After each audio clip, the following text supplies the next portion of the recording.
Welcome to another R Video Shoot interview. We are joined by a true legend in the wrestling business, gorgeous Jimmy Garvin. Welcome. Yeah, nice to be here. Okay, start out usually with the same question. How'd you get in the wrestling business? When I was 9 years old, my family had apartments in Tampa, and Joe Scarpa, who was later went as Chief Jay Strongbow, and a few of the other wrestlers lived there, and we got to become friends with them. And Eddie Graham at the time had a little school down at the Sportatorium, and he invited me down. It was for the youth that would come down there. They had like an amateur team, and Mike Graham, Eddie's son, myself, I think Slater was young as well. We were all about the same age, so we all kind of went down there and started wrestling around the ring. So my amateur career started when I was 9, and then I wrestled with the Eddie Graham Association there for a couple years and wrestled through school and turned pro when I was 17. But my first start was 9 years old, and Joe Scarpa actually is the very first one that said, "Come on down and try out." So you were a fan growing up and everything as a child? Pretty much, like yeah. I used to go to the Fort Homer Hesterly Armory down there in Tampa and go to the matches and was a fan of wrestling. I enjoyed wrestling. Just the amateur sport part of it was where I developed my love for wrestling. Did you go in high school? In high school I wrestled, yeah, through junior high and high school as well. Okay, what was the training like? I remember 6-mile runs, and there's an interesting story. Next to our apartment house, we lived there as well. There was a field, and eventually my dad built a ring out in the field and put a shed around it, and that's where I worked out. Prior to that, we used old U-Haul mats out in the grass, and then back in those days, I'm thinking this is probably 62 or it was 60, something like that. On the weekends, my dad would offer a quarter to the neighborhood kids to come and work out with me. Well, the neighborhood I grew up in West Tampa was a relatively rough neighborhood. It was a good neighborhood, but it was a rough neighborhood. And a quarter back then would buy a pack of cigarettes and a Coke.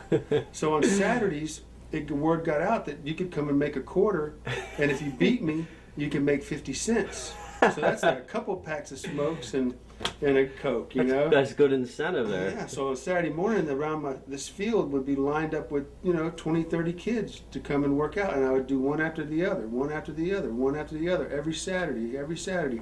My dad, I must say, only paid the 50 cents one time.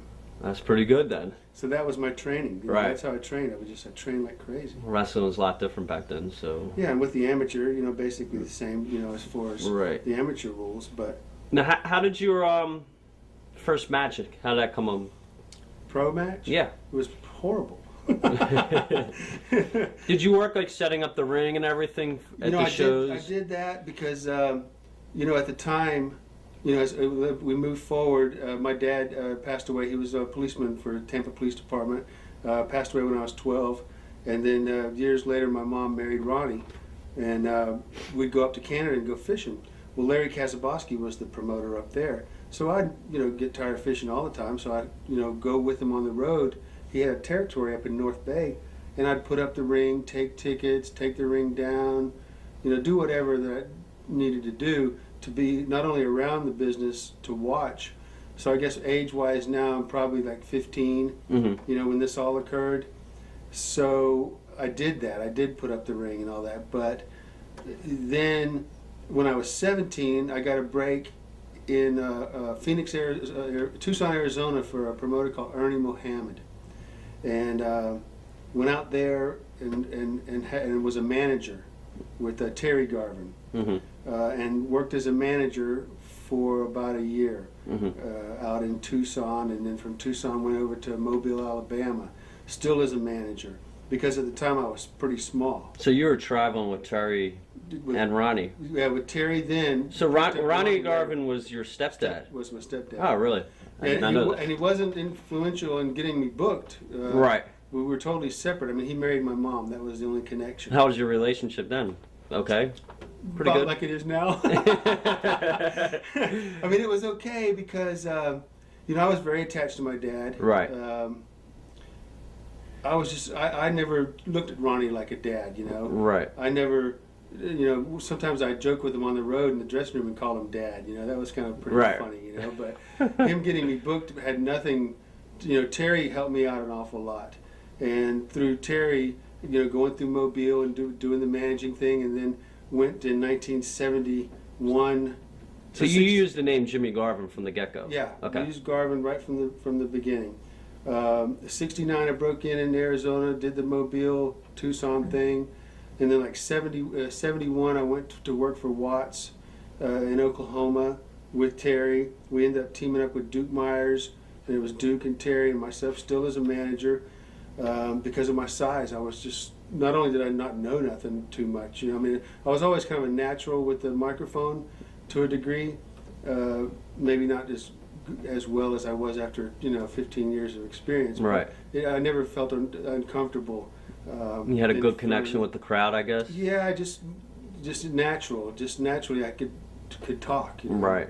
And went to Oklahoma and spent 71 and 72 out in Oklahoma as a manager. Ronnie came in the picture in 1973 for Nick Gulas. We went to Tennessee. Nashville? Nashville, yep. And then Ronnie and Terry teamed up there, and I managed them there. So you're doing mainly managing? Yeah, really, completely. And you never really had a pro match? When I did it as a manager. You know how sometimes Right. they'd say, look, if you beat the guy, you get the manager in the ring? So that was your... So that was it. You know, I'd get in the ring. I didn't know nothing. I'd get the crap kicked out of me. Right. And people would go crazy because I managed to, back then, and, well, all through my career, they were kind of pissed at me, you know. So they'd enjoyed seeing me get my ass whipped. So that was my role as a wrestler, was basically just getting crap beat out of me. Right. Because I was the manager. It was like get the manager in the ring thing. Right. So that my experience actually in the ring started with getting the crap beat out of me as a manager, you know, all the way through. And then Eventually, there was times, it was like 3 or 4 years going on here. Did you want to Yeah. break out on your own? well, I wanted to get in the ring and wrestle, but I was always small. Even when I was at the peak of my career, my weight was like 220, Right. 215, 210. I was never really It's a lot huge. different than it is now. Yeah. You know, it was never huge, but what saved me as in the years to come that was in front of me is my experience, that I could get around the weight issue and the size issue because of the ability to perform Right. overshadowed the size. Right. And back then too, size wasn't a big thing, you know. Right. I think, Okay. like I noticed, like just with you, you know, you always carried yourself very well. It was like the size didn't matter, just Yeah. because the way you were with the crowd and Yeah. your style and everything. So I think, Yeah, when I think back on it, you know, doing the, you know, as I carry through 73 in Nashville, 74 was Atlanta with Ray Gunkel, and Mhm. and that's when Channel 39, the TBS Super Channel, was being born. And now was that against the NWA kind of? no, that was still NWA. Okay, but was- they had a split though, right? Gunkel's wasn't Yeah, there like a big Gunkel had- promotional rivalry? Yeah, Gunkel split and did his own thing, but it was a flash in the pan kind of outfit. Right. At that time, and NWA became strong through Turner, Mm-hmm. his love for the wrestling sport and all the backing that he gave it. And then I think in 74, you know, all through that was basically managing. That was Uh, down in Atlanta. down What was in that Atlanta. Friday nights at the auditorium? Yeah, the old auditorium. Right.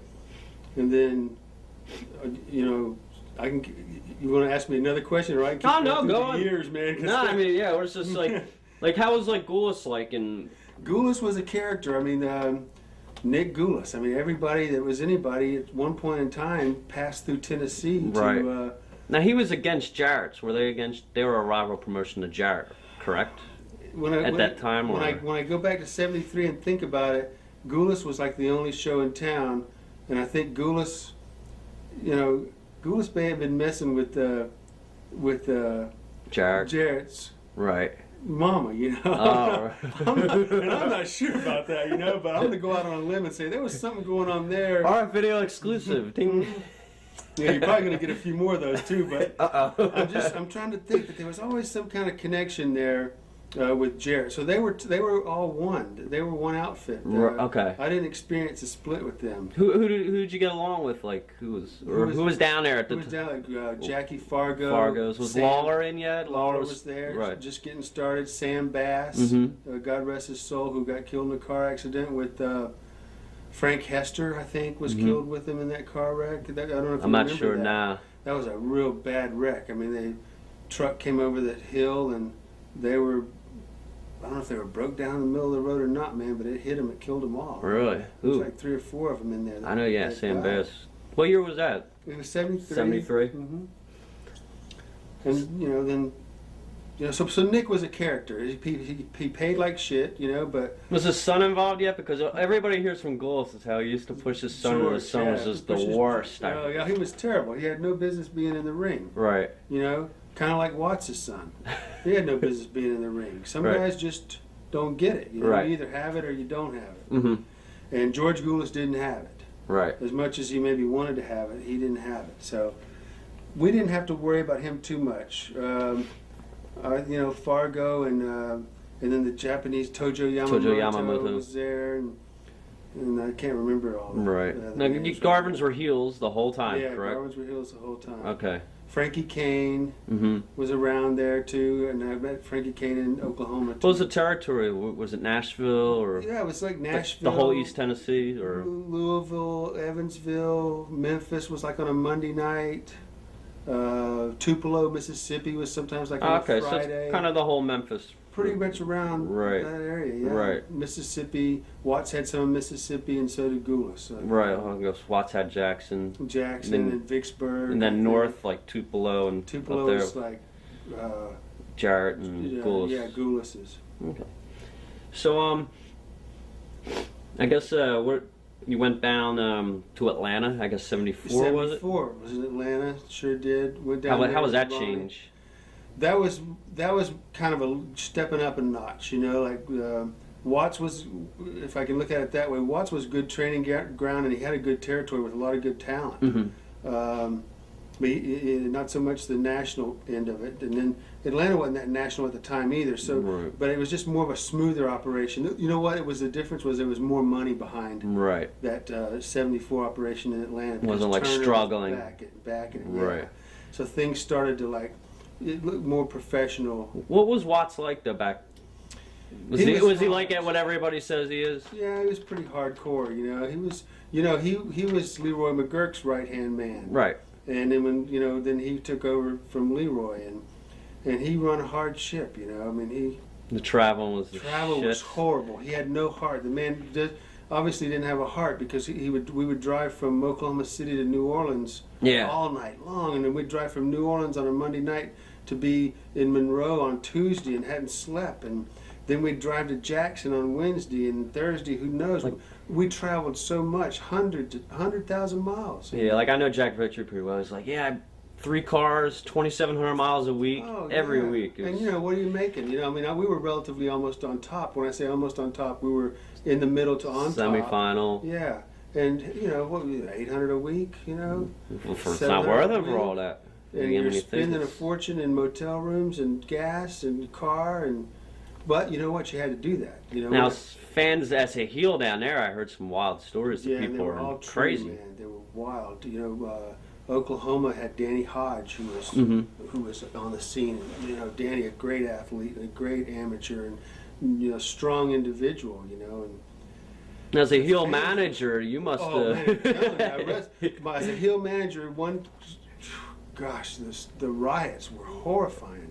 And one in particular, Terry wrestled Danny Hodge in his hometown, Norman, Oklahoma, I think it was. I could be wrong. Where the university is, that he went to.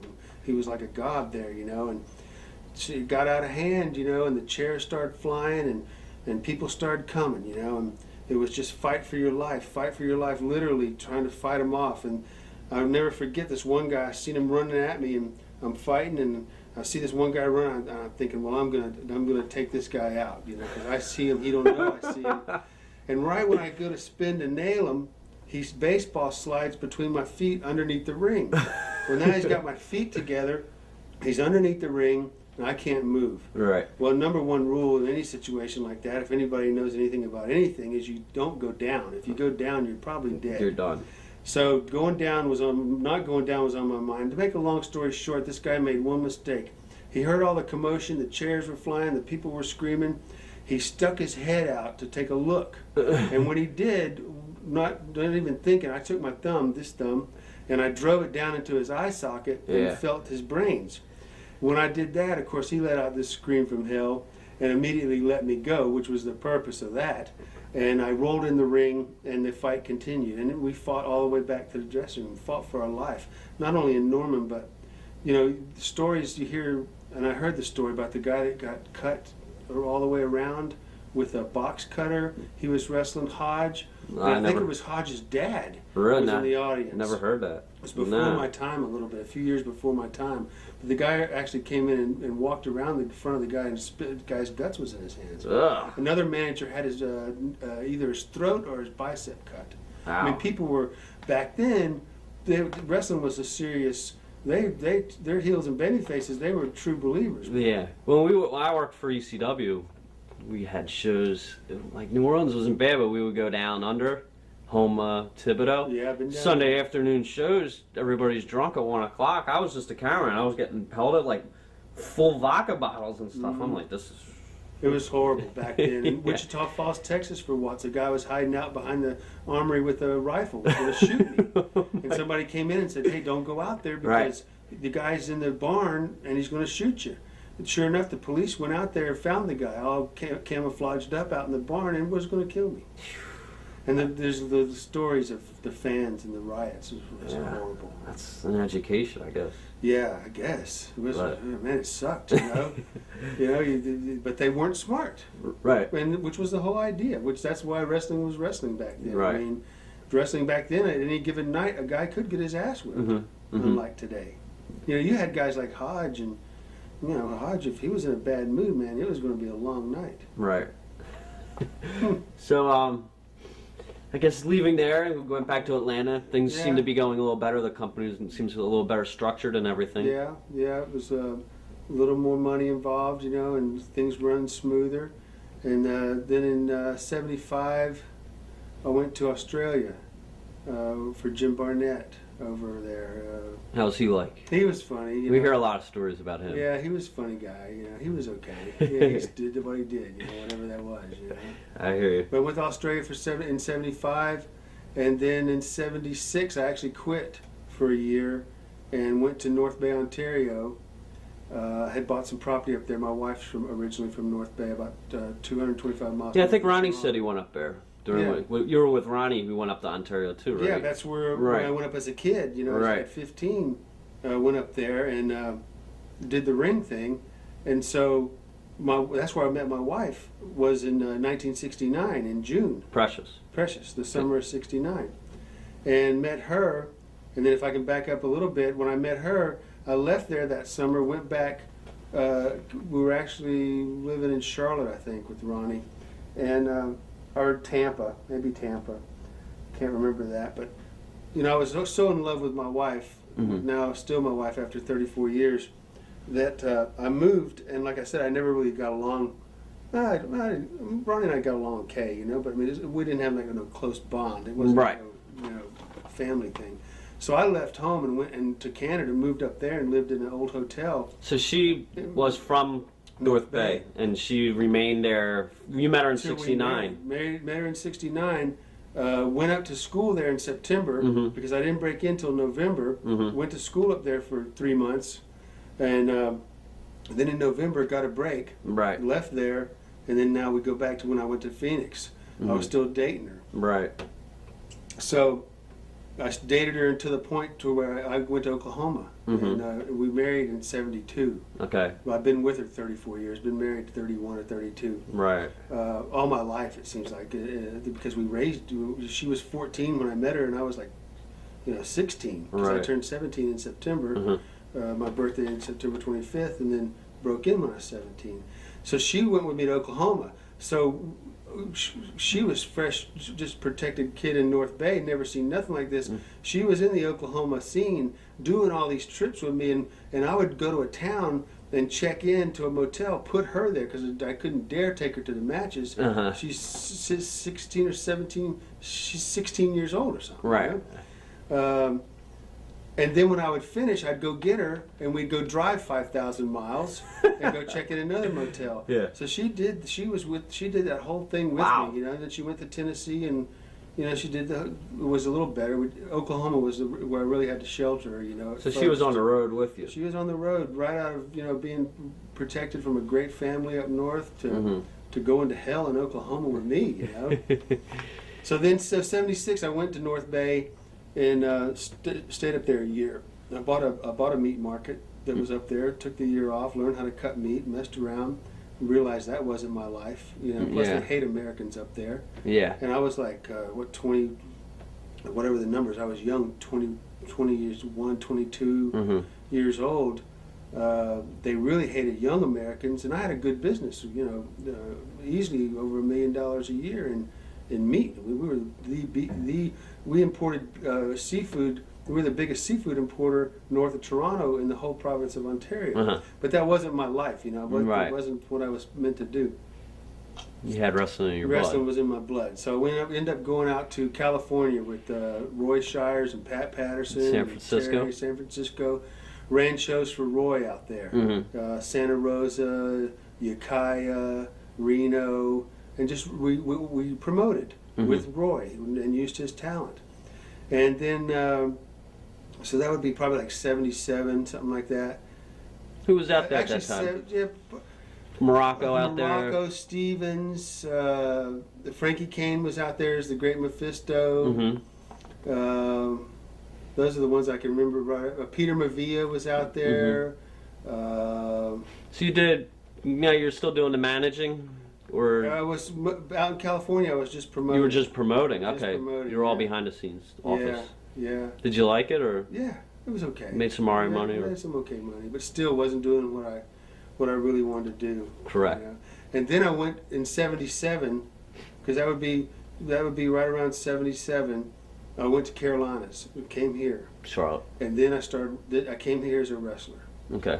and that's where the boots really came on And Crockett. with Crockett. And they gave you your first They gave my first in ring. Yeah, first match, C team, So you pretty much went like maybe 8 years 69 to 77.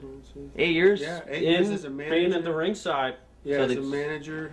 So you had a lot of kind of experience. Maybe Yeah. not all in ring, but that's a Seen a lot. yeah. That's You know, and then when I was in Oklahoma, I got to wrestle quite a bit because the deal with the managers They getting use hated so that, bad. yeah. You know, I was in the ring a lot, so they use that a lot in the getting my booking. ass whipped out there. Right. In fact, the bear story is pretty funny. That goes back to I'm gonna switch on you for a second. That's fun. The wrestling bear. Wrestled a bear. Yeah, I was a dumbass and wrestled a bear in '73 for Nick Goulas.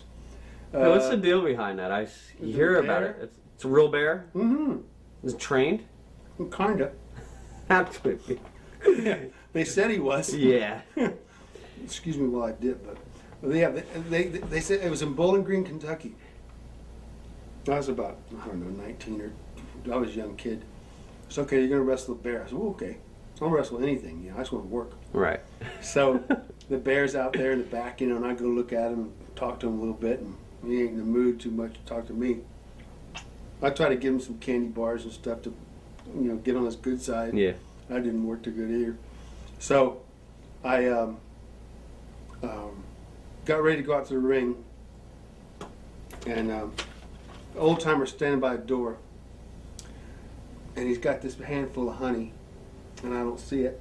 And as I walk through the door, he slaps this honey right up my crotch. Well, I only had one pair of tights back then anyway, and the bear was waiting.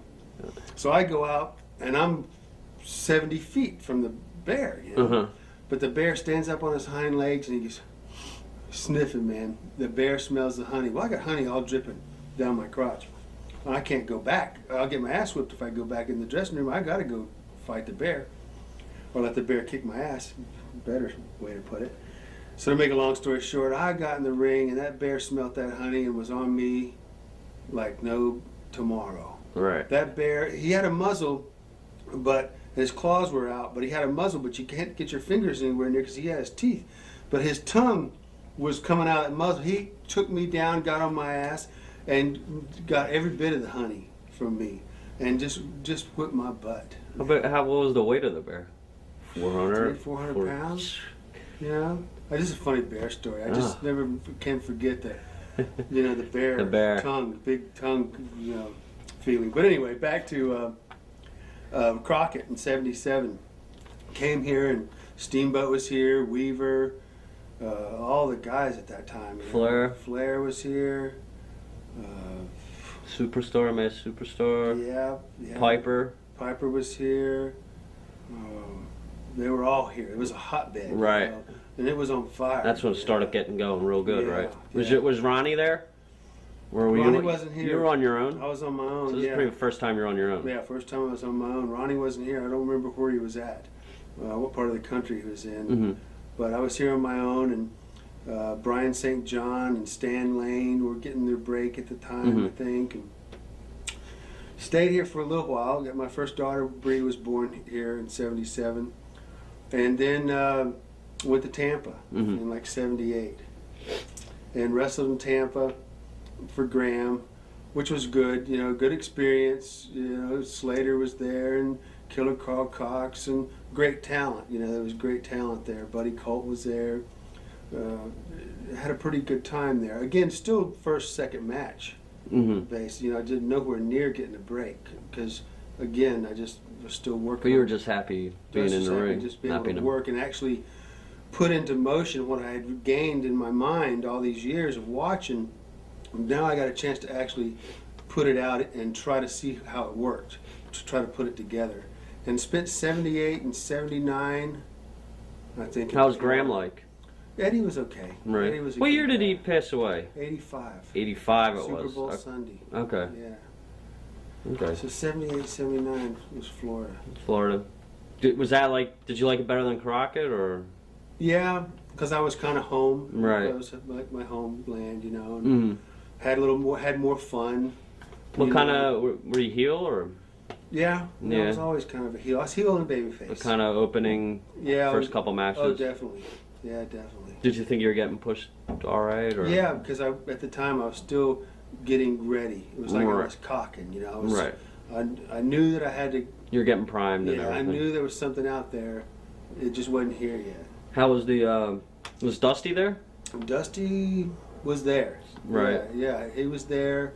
Gary Hart was there. And those guys. Sullivan, was he not there yet? Probably not. He was in Georgia. He was right around Georgia and Alabama and stuff like that. Mobile. So, how'd you end up with Florida? Why'd you leave Florida? Went to, after a while, you know, first and second matches, you can only last so long. You know, so back then, wasn't it like everybody, it's like 8 months? You'd leave. 8 months to a year, you know, you get beat so many times. Unlike here, like these days, you go somewhere and either you get fired and people stick around. There, it was commonplace to always stay at least a year. And then go somewhere else. Right. As a fresh face. And I went back to Oklahoma. I don't know, what was I thinking? I went back and worked back to hell? Watts. Did it change or not? No. Same? It was pretty rough. It wasn't as bad. But it was still bad. It was still rough. Orndorff was on the scene then. Because I remember Paul and I was in Oklahoma. And Jake the Snake was getting started. Was that when JYD was starting to get, or was getting his real big, huge push? Freebirds were in? Was Hate? They weren't in yet? They weren't in yet, I don't think. So this is before, like, New Orleans, the Superdome, all that. A little before that. Yeah, a little before that, because in New Orleans we used to wrestle downtown. At the auditorium. Yeah, which was rough. But in Oklahoma in '80 and '81 is where I started getting a little bit of a push. I got to like the middle of the card, semifinal. Watts give me a break, because by then too my wrestling ability had improved. My psychology was always kind of there, but it was honed and tuned up because of the 8 years on the road prior as a manager, and then the Florida experience and the Carolina experience, and watching great talent. Got to Oklahoma, interjected that in there, and I started to see stuff come around. You know, I could with confidence walk out and do a semifinal match or Right. middle of the card match. Now, at that time, what would you think was the best place you worked at that time? Up to that point, Yeah, what territory? Florida, Florida. because it was home, Right. and it was fun. Florida was always fun. We always had fun down there. Okay. Yeah. So, what ended up with Watts at the second time? Just. Back to Florida, back home. Wanted to get home. Did my run in 81, 82, or 81. Yeah, 81, 82, and give or take a year. And your wife was still with you on the road? Yeah, man, we lived in Tulsa. And in Baton Rouge, and she was still with me. Still hanging in there. Did she start to go to the matches? No, she stayed away from it then. Right. She was stable enough and experienced enough to stay home. Right. By then and take care of everything. Went back to Florida then and got a break with the Killer Carl Cox thing, where he took me under his wing and I did the Marine Corps thing, where he took me under his wing, and the Brain Buster, he handed that to me and I started using the Brain Buster and got the Florida title. And the Briscoes, Jack and Jerry, good friends of mine that I don't get to see as much. Jack I haven't seen for maybe 20 years. Maybe, Right. Maybe since then? Since then. Right. But was always real close to the Briscoes. Did they teach you a lot? They took care of me, yeah. They taught me an awful lot. Good. I hold them close in my heart for sure. So with that, then I started getting the main events. Then I wrestled Buddy Rogers there. Buddy Rogers was my manager for a while. This is the 82? Yeah, right around 82, 83. So this is like your big Now I'm push. getting the biggest push of my career. I got Buddy Rogers around me, which I learned an extreme amount of knowledge from him. Killer Carl Cox, who was Business was good down there? Business was good. Dusty was hot still, Right. and Mike was doing great, and the territory was doing great. The payoffs sucked, but Nick Graham never was known for paying Right. very well, but it was a great experience. And from there, went up to Atlanta for the NWA, and by then the cable was hitting pretty hard. This is Georgia Championship Wrestling? Yeah. I'm trying to think though. I don't want to miss. There was an area in Florida, so we don't confuse us or anybody else, that I left Florida, went back to Atlanta for a very short period of time, back down to Florida, because in '83 I was down in Florida with David Von Erich. That's where I met David. Yeah. And that was the thing before Texas. That got you into Texas. That got me into Texas because David was on top. Is that when David came to Florida? He was the heel? Yep. Right. Yep, it sure was. And him and I were friends, we were very close friends with him and the rest of the boys. And by that time, I was being used on top and had some experience under my belt. And he says, well, let me back up, which was the turning point in my career, was the fact that in '83, I want to remember the guy's name because he surely deserves mentioning. But he was with Eddie Graham. He was part of the Eddie Graham promotion, and I can't remember if it was Lester Welsh, or it could have been Lester Welsh. It could have been. If the name changes or I remember it, I'll tell you. Either way, he was one of the office guys. And we were down in Opelika, Florida. And he said, Ernie Ladd was down there at the time. He said, Jim, he'd known me since I was a kid, watching me. He says, you got good basics, you got good background, but you don't have a gimmick, and people aren't going to pay, to come and see you because you just don't have the pizzazz thing. He says, you need to get a gimmick. Well, hell, you're telling me I need to get a gimmick. Okay, I really understand that. I didn't have a gimmick. It was I had one pair of black boots and a couple pair of tights and wore a sweat jacket to the ring, and I sold wrestling. That's all I knew. I knew how to wrestle. And I didn't have any kind of catchphrases. I didn't have any kind of music or nothing. There was no music anyway back then. Right. So I went home and I thought about it and came up with the Gorgeous Jimmy Garvin character at that time. In the end of '83. In Florida. In Florida, because I said, there's no real valets in the industry. I think there was one that the English guy had, the girl, I can't remember his name. It's Adrian Street. Adrian Street, and maybe. Miss Linda. Yeah. That was like Alabama, Mobile, like that area. They had it, but it didn't get a match put to it. I mean, it just didn't get off the ground. It had the looked like a plane, but it didn't fly. Right. So, in my mind, there was nobody then, because nothing was flying. So, I got the valet, I got the mirror, I took the money I had and got the fancy robes, I got Lakeland, Florida is where we debuted it. I laid it on the table to Graham and to Dusty and JJ and them that were there. Said, this is what I got, the gorgeous Jimmy Garvin character. They said, okay, Lakeland will debut it. So I went up there and got this union guys to do the spotlight, which was kind of a rare thing back then. I had Don Henley, Dirty Laundry music, which there was no music. Hayes was starting to mess with it a little bit at the same time as I was. For Watts. With Watts and the music, but it didn't cross. So in this part of the country, there was none, you know. Even though Hayes and I started about the same time with the music thought, you know. So to make a long story short, kind of the bell rang, the lights went down, the spotlight came on, and the Dirty Laundry started playing. The girl came out looking fine. Which was Precious. In the air, which was the original Precious. Okay. Spray in the air, I had the mirror, and my career took off. That was what ignited. Who was the original Precious? It was a girl in Florida that was a friend of Graham's. Right.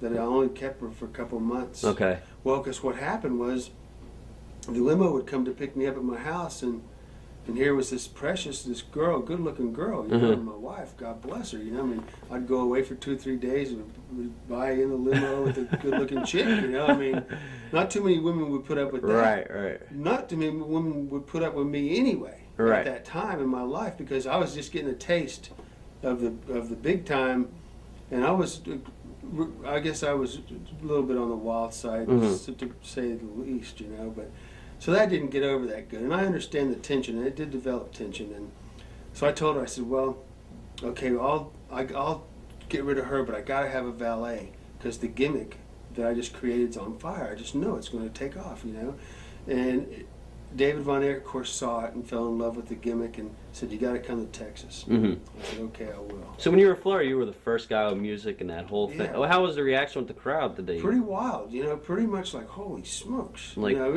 like, what is this? It was like instant. You know, the girl, they'd never seen that. Yeah. Ever. Music, they'd never seen that. Spotlight, never seen that. Did you notice people start picking up Roll doing their own music, or Then who was the first person you noticed do the After music that? after you? Geez, I can't Were you remember. like, I can't. hey, wait a second, what's the deal here? You know, I was probably so caught up in realizing that I think I'm on the verge of something here that I probably didn't even pay attention. Right. You know, I probably could never think about who it was after that. In Florida, it was probably only me. You're right. At the time, because I don't think nobody else did it. Look at it now. Well, it's you have to have it. Yeah. You know, if you have music and you can't work, that's okay. You're Just booked. look at the valet thing. Look You're at booked. look at all the WWE girls. now. Yeah. It's like every match is a It's girl. got a girl in it. But there was the only girl in the business, really. Right. And again, I don't want to discredit the gentleman you mentioned, From The Office. though, that had the girl down in Alabama. Oh, Adrian Street. Miss Yeah. Linda. Because I mean, they were. But that never seemed to got any. They never got it. They were always in the smaller regional, Stayed never down. Yeah. on a big TV. No. So again, you got to think the way you got to think, and that is that Right. there was not being seen. Right. So I was the one being seen. So I went to Texas, and then the crap hit the fan. I mean, Right. with Texas, I mean, Right. that's a whole The whole thing with, story, you know. That's a whole Chris Adams book in and itself. Sunshine. Yeah. And so, well, getting back to the girl, so I says, what am I going to do? You know, my wife's so reserved and protected, you know, that. So I didn't even think to ask her. Plus, we had our child, you know, and she was pregnant with my second child, Lacey. So that wasn't an issue. That wasn't even an option. So I said, okay, my cousin, Valerie. I get her, take her on the road. I'll give her a quick lesson. It doesn't take that much to spray the air and hold the mirror. I'll train her on the job, you know. So Valerie came on board. Now we went to Texas. And we busted Texas wide, flat open. I mean, it was just incredible. Chris Adams, of course, came in. That's who you first started feuding with Chris Adams, or I think, you know, I think David maybe Yeah. David, because that was the whole thing. David and I talked about it many times. he wanted you in for Him a and I, program. yeah, do to some work business, together, right. yeah.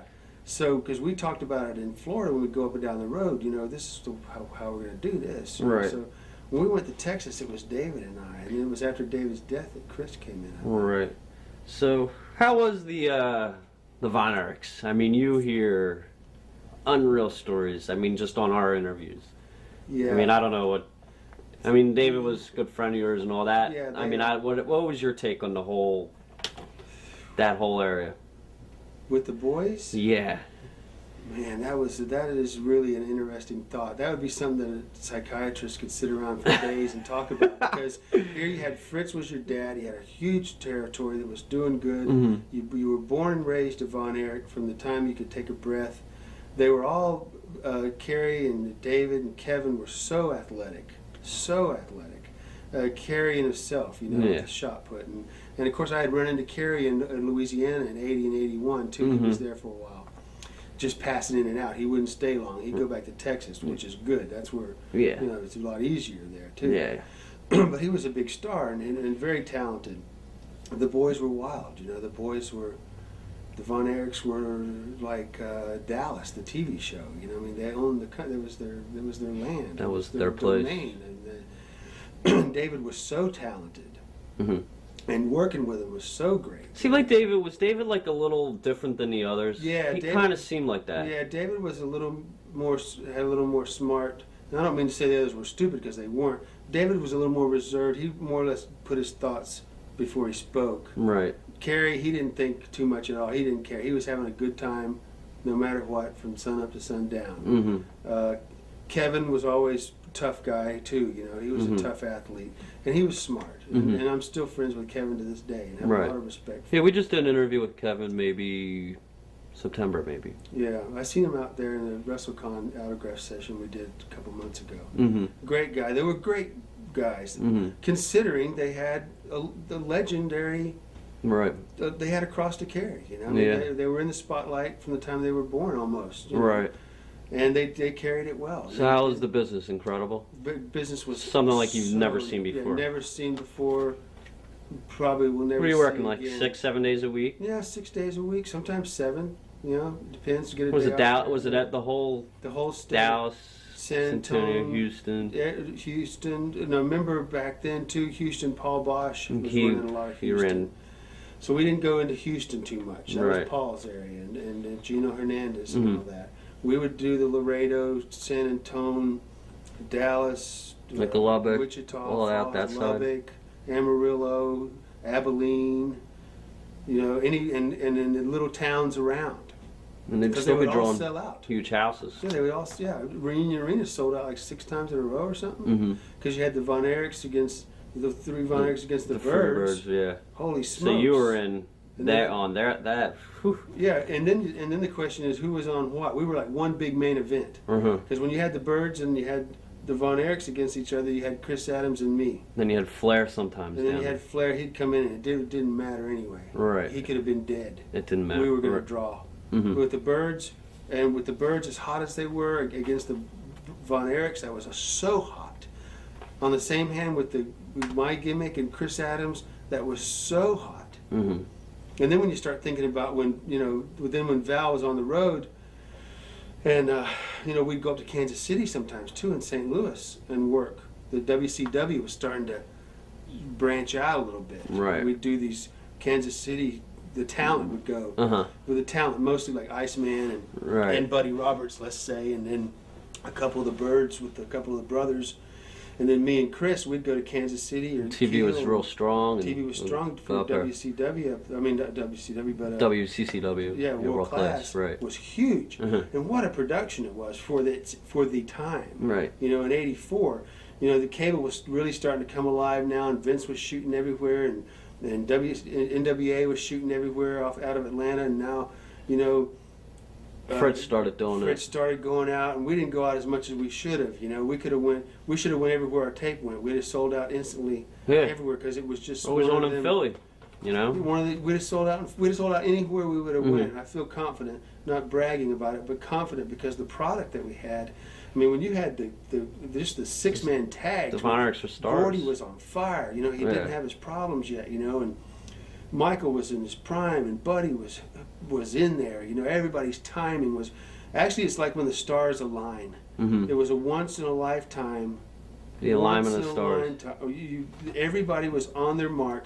Everybody was so tuned up and so professional, and would fight too. All Right. of us we would fight. We would have incredible battles. Pain meant nothing. It was the product of the show and to deliver to the people. and the sellouts and the business was just incredible. Well, Sunshine, in the meantime, got her, running with the birds and me. My poor cousin, God bless her, she came from Florida just hanging out to going into this atmosphere that was so charged with partying 24 hours a day, 7 days a week. Not only did we work hard, we played hard. Right. We played incredibly hard, and all that entailed. I mean, we'd be up for days, and carrying on. And well, now it got to the point she's drinking about half a gallon of Jack Daniels a day. She'd be in St. Louis when she's supposed to be in Kansas City, so to speak. Right. I had to do something. So I thought, okay, all right. The gimmick was on fire. I couldn't trash the gimmick, but my cousin was coming apart at the seams. She couldn't deal with it. No, it was way too fast, too short a time period, way too fast. Right. And she was great. She was a great talent. She was a natural. So I don't mean to say it in a demeaning way. It would have happened to anybody. It was just caught up in the moment. How the hell do you hold on? We were barely holding on. A lot of us were running on a thin line at that time. So my other daughter was born. Lacey had been born and was about 3 or 4 or 5 months old or something. So I went to my wife. I says, I got to do something because this ain't going to keep going. So she's going to have to do it. Well, of course, she said, kiss my ass, You got to be crazy, because she's watched the TV. She's seen what we were going through. She's seen me when I was coming home. Right. She's seen me when I wasn't coming home. Right. She doesn't want a part of this. I mean, she's got 2 girls, one of them just been born, Well, you got to do it, honey, because I ain't got no other choice. Right. You got to do it. And she said, okay, I'll do it. And it was in Fort Worth, Texas, that I brought her out that night as a present to Sunshine. Now, keep in mind, when we were doing all this, Michael and I did a lot of the creative, especially with our own gimmicks. Fritz let you do that? Fritz let us do it because nobody else could handle where we were going. It was beyond their... It was way beyond their thoughts. And it was not their fault, which sounds familiar, but they just couldn't see. They didn't have the vision. Michael and I worked real tight and worked together in creating all the creative stuff that was it was done. ahead of its time. Yeah. Kenny Mantell was very helpful because he was a very, very smart individual as well. But Michael and I, we knew. So we had devised the plan, okay, how are we going to interject this? Okay, we're going to give, to make a long story short, we'll give Precious, who now was the second Precious, which was Patty, as a present to Sunshine to help her take the load off of her. Do the menial job. So we put Sunshine up on a pedestal, and Precious was like the maid of Sunshine. Well, now it's natural. You got a guy here with 2 girls. What happens? It clashes like crazy. It's natural. It happened then. It's going to happen 100 years from now. Right. And it happened. And to be honest with you, it really happened in life almost. Because Sunshine felt so close to me, and I felt so close to her. We developed a bond because we went through a lot in Texas together. And of course, my wife coming on the scene, playing the character, which my poor wife had no idea what she was getting into. Right. Well, then it all came about in Fort Worth, where the night was where Patty ended up tripping me by mistake when she should have tripped Johnny Mantell, I think it was. Well, I turned around and I looked at the 2 girls. This is what lit this fire. I turned around and said, who tripped me? And Patty said, as she was supposed to, she did. Yeah. Sunshine did. Well, she was an instant heel. Yeah. I mean, instant. Biggest heel move in the shortest period of time probably in the history of wrestling. She was a heel. Was she in like 2 weeks into the company? Yeah, 2 weeks in the company, and she was the top heel. Right. They hated, they wanted to kill her. Right. Well, and of course Sunshine's pleading, no, it wasn't me, it was, she's crying, and I mean, this thing really was, I would like to go back and see the tapes on it, because it was a good story, with the creativity that was put into this, and the thoughts, Michael and I would sit down for days and create this stuff. It was so pure, Right. And it came about that way, and everybody did their job perfectly. And man, oh man, that started it. Well, there you had Sunshine give all my tapes to Chris Adams, and now Patty's on my side, and now these two girls hate each other. Sunshine goes with Chris. Sunshine goes with Chris, and Chris and I are having terrific matches. I mean, he was a great talent too, you know, and it wasn't hard to go in the ring and have great matches with him. And by that time, you know, I was pretty ready. I was on it, you know. I mean, I knew what I was doing and knew the direction I was going and knew the story I was trying to tell, and knew it when the story was done what the people needed to know about it for the next story to come out. So everything again was lining up just right. And of course, Chris and I and the girls went to Kansas City and sold out many times, and Kiel and you started doing the mixed tags. We did the mixed tags. That was the first time that's ever been done. Stadium, May 4th. Yeah. Right. Did the Chris and Sunshine against me and Patty. It would have sold. It would have did the same. And I don't mean to say it weird, and it's not. It would have did the same house that match. Period. And whoever was on wouldn't even matter. Right. Also, with the Von Erichs and the Birds, they would have probably did the same house because that was a David Von Erich memorial. Right. So Kevin was wrestling Flair. So that would have been Kerry Kerry. And then Fritz came back and did the 6-man with the bunkhouse. Yeah. So I mean, you had a lot of you had sellouts oozing. Yeah. But they were all in one show. Right. So everybody complimented everybody. So your wife got the handle of everything pretty well. Kinda, yeah. They were shooting. The girls were shooting. Really? When they fought. So there was heat? They were shooting because they didn't know how to work. Really? Okay. My wife didn't know how to work. Sunshine didn't know how to work. So when they went in together to clash, you look at the tapes. Yeah. You can actually go it's like back. hair's flying and... Man, and they're hitting. Yeah. They're hitting. They're shooting because they don't know how to throw a working punch. And if they're hitting with a shoe, I remember seeing a tape where Sunshine went to throw a shoe at Patty. Thank goodness Patty ducked because it would have went through her head.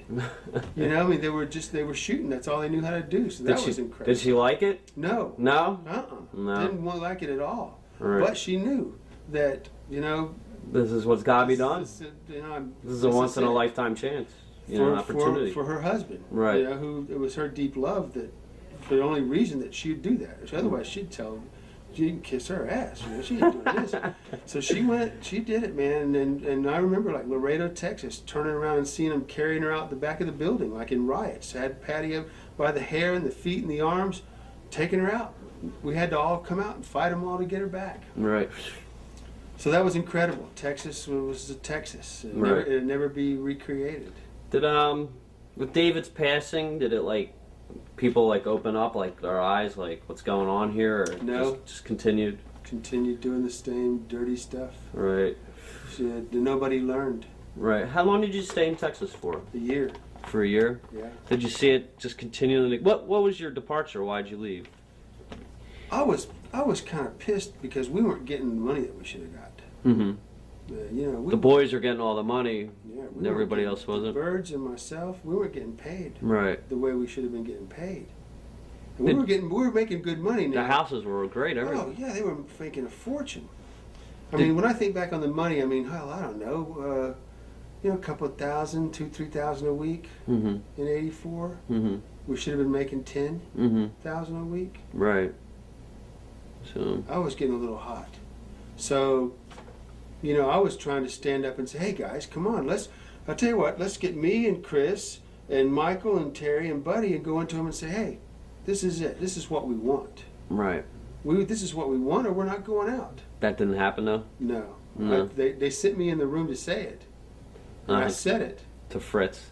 To Kenny Mantell. Kenny Mantell. And when I turned around, there was nobody there but my wife. Oof. Yeah, the good old pirate thing, you know, right. The boys stand up for the boys, you know. So I mean, I tried to make a move like that. Did you feel a little betrayed by? Well, yeah. Yeah. I did, but I was also smart enough to realize I wasn't smart enough because I would have realized that I wasn't going to have any backing. But I was smart enough to not be surprised. Okay. So I thought, well, hell with it then. So you had to leave. So I didn't have to, but I felt I'm going to go because I'm not having fun no more. And you know, that was my whole thing. If I'm not having fun, I'm not staying. Right. At that point in my career. And then that's when Kenny and them helped me out and got Patty and I booked over in Japan. and we went over to Japan for a little while. Who'd you work for there? Baba. You worked for Baba for All Japan? Yeah. How'd you like that? Pretty good. You know, again, they never had a girl over there. Oh, so they did the valet. Oh, yeah, wow. They took Patty too. Now, see, that was too bad over there because then that's a fog in that part of my career because I could have really did better in Japan, Mm-hmm. but I didn't care. I You're was still having a too little- much fun. Yeah. I think I was just. We were over there. We were seeing the country, having fun, and my business mind kind of left me. You a were little still bit. on like world class, Yeah, maybe mentality. Yeah, I just didn't. You know, I didn't care. I knew I was going over there. I was going to make good money. Mm-hmm. You know, both of us was making good money, and I didn't take the moment to realize that, man, they ain't never seen it. I should have had Patty walk up and just kick Bob in the ass. You know, Oh my God. because in Japan, women don't do that. you know? Exactly. You know, or smack the crap out of Tenru or something. You know, what's he going to do about it? You know, Right. a woman slapping him. You know, I mean, I don't even think they've done that now. no, Yeah. it would be. I mean, it would just. I should have just went on my own and said, "Look, don't tell nobody. I just tell Patty. I want you to go up and knock the shit out of Baba on TV, and then we'll take it from there." You know. But see, I missed the boat there. Right. But you know what? It's probably. I guess it's okay. 'Cause I Right. was really, man. I was running pretty hard, and whew, in fact, a funny story with that is. We went to Hawaii and stayed 2 weeks before we went to Japan. Mm-hmm. And then we went to Japan, and then we were scheduled to come back and stay 2 weeks in Hawaii after Japan. Mhm. And I was flying my daughter over and my mom to visit us. My youngest daughter was too little to travel at the time, and we had a nanny that stayed with us, Iva, my Aunt Iva, that took care of my children when Patty came on the road. Was this she lived in Dallas? In Dallas. We brought her into Dallas to live with us to take care of the kids because Patty and I was gone. Right. And thank God sent her from heaven, you know, to watch over the kids and to watch over Patty and I. Because we'd come back off the road and we were wrecked. I mean, the kids was easy to take care of. Yeah. And I would take care of Patty and I. So somehow I it's the night before we're supposed to leave to come back to Hawaii in Japan. Phone rings. It's like 3 a.m. I pick up the phone. It's Harley Race. He says, "Jim," he said, "now you know. You're on top tomorrow night in St. Louis with Chris Adams, and then you're on top the next night in Kansas City. Now you're going to be there, right?" I said, "Who is this?" That's a bad sign. Yeah. It's this Harley Race. So you're booked. You got my 2 main cities. You're in the main event. Right. They're sold out Uh-oh. already. Sold out already. I hung up the phone. My wife says, I'll never forget this. She says, "Who is that?" I says, "It's Harley Race." He said, "We're supposed to be in St. Louis and Kansas City the night after. Tomorrow." "No, that can't be." I said, "Yeah, that's what he said." Now the phone rings again. Right. It's Harley. "Jim, come on, don't hang up the phone on me now. Right, Now, right. Harley, you don't mess around with Harley Race, No, you know? no. Not a good thing to do." No. I says, "Harley, man, are you sure that it's me there tomorrow?" "Yes, I'm sure, and you're there the next night too." I said, he says, "Remember I talked to you in Honolulu about 3 weeks ago?" "Well, okay, now I'm starting to remember." Yeah, I was in Honolulu, in Hawaii, with Hawaii's best, you know, going on there, you know. Right. I was having a party Right. the whole time. Uh-huh. I was on the top suite floor of the Sheraton, Waikiki, and I didn't have any troubles in the world, man. I mean, I had everything that anybody could want, and more. Mm-hmm. And I did have a conversation, and I did book myself For a race. for a race right the day after Tokyo, Oh boy. but I forgot. Right. Because I forgot everything. I Right. hardly remember being in Hawaii for 2 weeks before I went to Japan, but we had a good time. Well, we get on the plane. Now I'm making phone calls because my family's coming over this way, and Uh-huh. I'm going over this way. Right. We flew all day, all night. We left that next morning, and we flew with the time changes and all that stuff. We flew all the way to St. Louis. I got there in time to go in the So you ring. made the shot. I made the shot. Okay. Incredible. But Make I was Kansas City. gone. Didn't make Kansas City. No? Oh. I got out of the ring in St. Louis, and I went back and I told Geigel and Race, I messed up. I told them before they paid me. too. Uh-huh. I should at least wait till I got the payoff, you know. Right. But again, man, I didn't care. I was already had like a year at Texas, and I knew my gimmick was so on fire that So Texas kind of messed. Texas messed everybody up. Right. You know, as far as thinking, Yeah. who cares? I knew already that I had a place to go, and I already knew I could draw. Right. So I knew I was going to make money, so I just kind of quit thinking, you know. And so I told Harley and them Geigel and them, I said, man, I ain't going to Kansas City. I can't go to Kansas City. Man, you kidding me? They said more than you're kidding me. Yeah. But, you know, I can't remember, but Like, they what didn't the- like it. Yeah, I mean, Beep, beep, beep. me not showing up, and I never did that. And your either. main event. I never in my career, I did it that night. So what happened? Well, they paid me. It was okay. I think, you know, when I say it was okay, you know, I think between Patty and I, we made like $4,000 or something for 20 minutes of stuff, you know. So it was decent. You know, how can you complain? Right. But I could have made another. I could have probably made 6 or 8 that night and made another 5 or 6 the next night. But I scrapped the next night Right. and then took a little hit probably on that night too because of not going. Right. But I mean, hey, I was done. So I went back to the hotel, slept for 4 hours, got back on a plane, and flew to Hawaii. Uh-huh. Well, I hadn't stopped since Tokyo, and now a couple of days went by. So now I end up in Hawaii, and I end up relaxing and enjoying myself. But holy smokes. Okay, so back to Hawaii for Okay. a little rest and Yeah, I relaxation. went to and rested there. It was nice. I Right. needed a break. But going back, I guess back to Texas. How was wrestling the Von Erichs? It was good. You know, Kevin was always wild. You know, Mhm. he had those bare feet that you never know where he's going to stick those. Yeah, I heard he was pretty stiff. He was stiff. Right. But you know, I think we were all stiff back then Uh-huh. too. You know, Iceman was real stiff. Mhm. Michael was. We were all stiff because it just that's why it looked the way it did. You're right. I mean, that's Looked why real. It looked real because Right. pretty much it was. pretty much 80% of it was. You know? Right. And when we'd kick somebody, we'd kick them. When we hit them, we'd hit them. And so we all were stiff. So that's like the whole thing. Like everybody's like, pro wrestling's fake.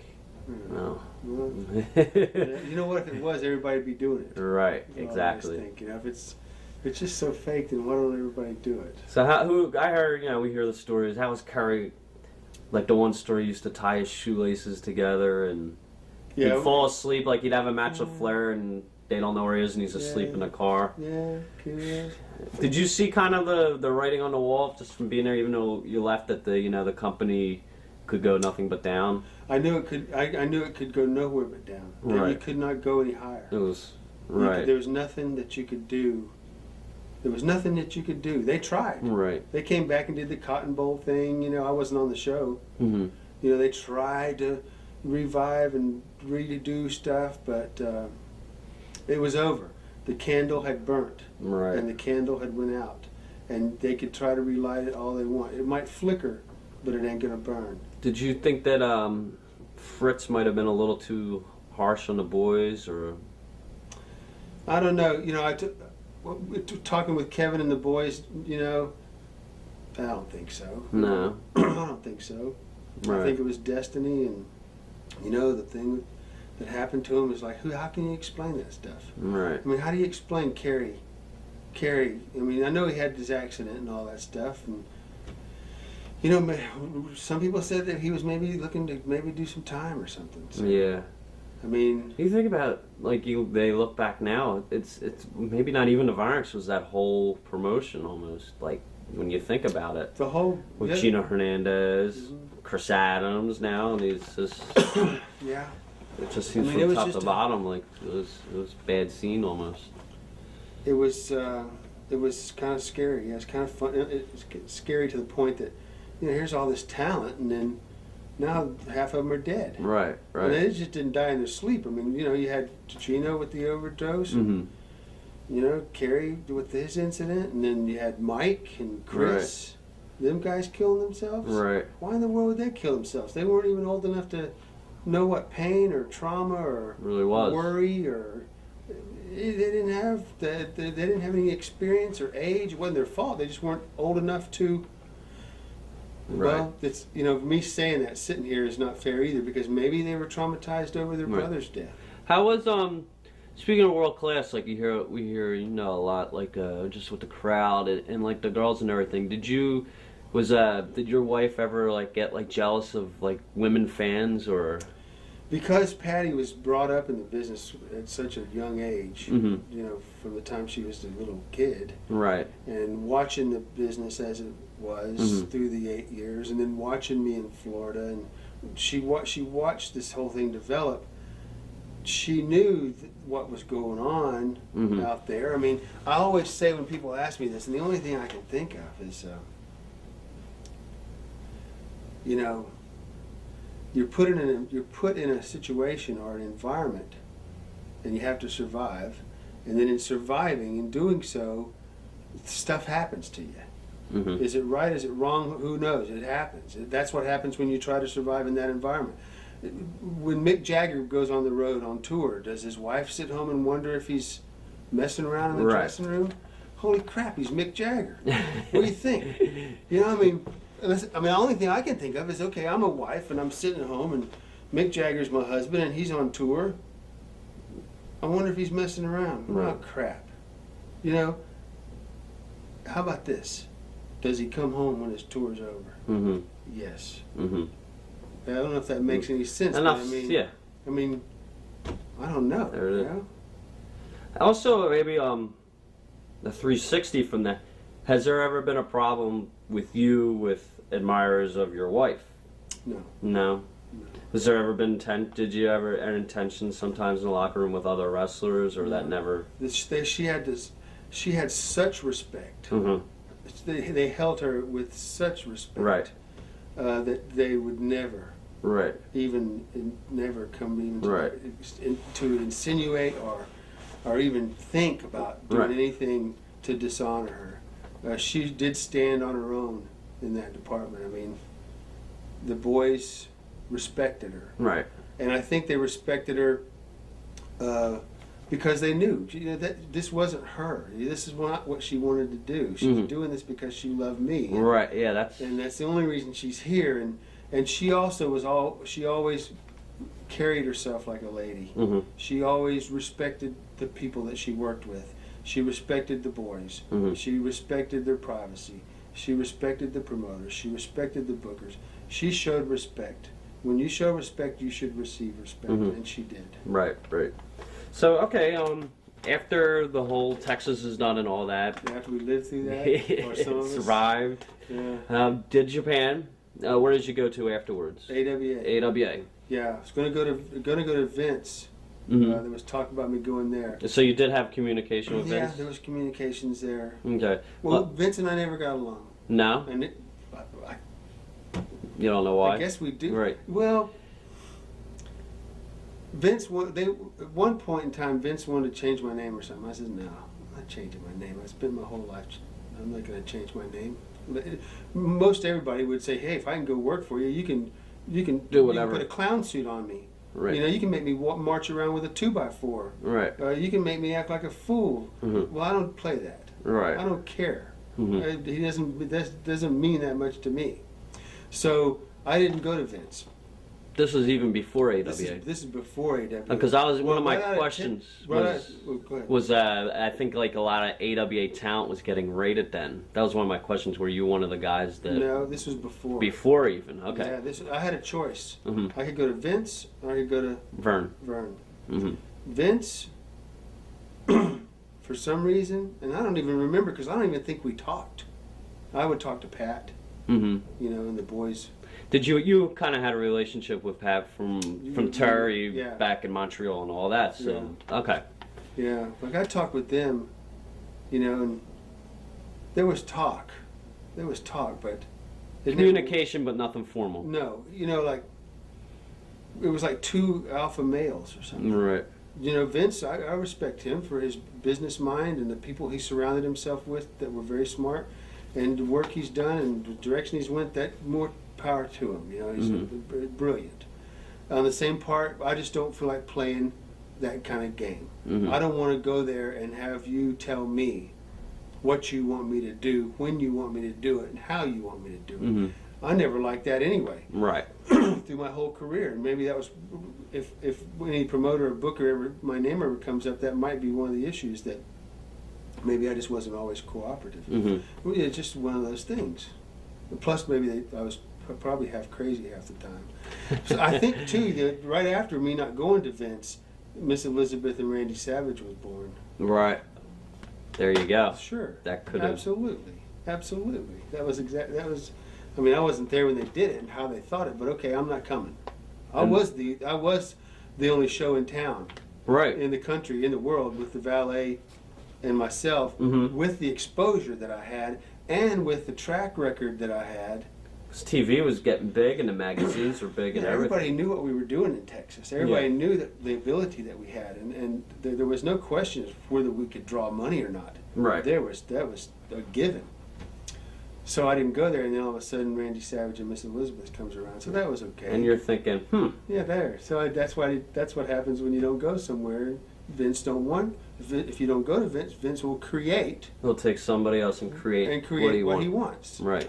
So that's okay. Good for Vince. I'm glad he did it. Good for Randy and good for Miss Elizabeth at the time. God bless her too and rest her soul. Right. Right. But I did go to Vern. And How was he like? Vern was like a crazy guy. You know, Really? Vern was like, he was always nervous and jittery, and he was old school. Obviously, Yeah, I heard he was been around kinda- like, for a long yeah. time, and Heard he you know, wasn't up to the times. wasn't up to the times too much. It wasn't his fault. It's just, you know, I can understand. Maybe people look at us and say, did the same thing today, that we're not up on our times because we're thinking old school. So that was probably the difference in AWA compared to the other places you worked. Maybe with Vern, Yeah, not. not quite as, but he had a great territory, Mhm. great product. Like you say, Vince took his talent. Yeah, they took I mean, everybody. Took everybody. So he had. If Vince took him, then Vince had a use for him. Well, what was the feeling like around the AWA? Because obviously you were there when that started to take Well, place. What was? The good thing about it is I got there before it actually took place. Uh-huh. So I got to experience a little bit of Vern's territory pure. Mhm. Before Vince came and raided it. Now he did get Hogan by then. Right. He had Hogan, but he didn't have everybody. Right. We still had the Road Warriors. We still had the guys that were there. I don't know the names. You know, I think of Baron von Raschke and the Crusher and the Bruiser. That's back to the old school thoughts. old of school. Vern, you know. Who else did he But take they out of still- there? Can you I remember off guess. the top of your head? Boy, they had Schultz probably went, and then I'm trying to think now. This is like when they started, and then you started doing like the Meadowlands shows and everything like Right. that. I think they had the Road Warriors. I remember it wasn't like Hogan was there, and then Schultz, and then was Snuka? No, Snuka came in afterwards. Yeah. I forget. It was Because we had like Rick Martel. Yeah. 'Cause it was Rick and I that worked together. Rick Martel's there. the one guy who left. Vince was pretty much starting to take from everybody, but I guess like. We had a few months. I was only up there about a year. Mm-hmm. But we had a few months where we were okay. Mm-hmm. And we were drawing too. I mean, we were going all over. You know, we went to L.A. and Vegas and Vegas, and then Salt Lake City and St. Paul, Minneapolis, St. then Paul, Milwaukee, New York City, Green Atlantic. Bay, Did you do Atlantic City? tapings. Or were they at the casino at the Showboat? Was it? Yeah, that was in Vegas. Vegas Atlantic- Showboat was Atlantic City. Where was it at? Caesars, maybe maybe. something I can't remember. But we were traveling and we were drawing. Right. Like we were drawing. Who was the booker?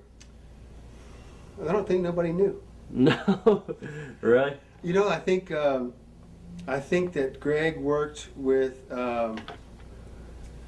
what's his name? He always kind of walked around like Buddy Rogers. He lives in Vegas now.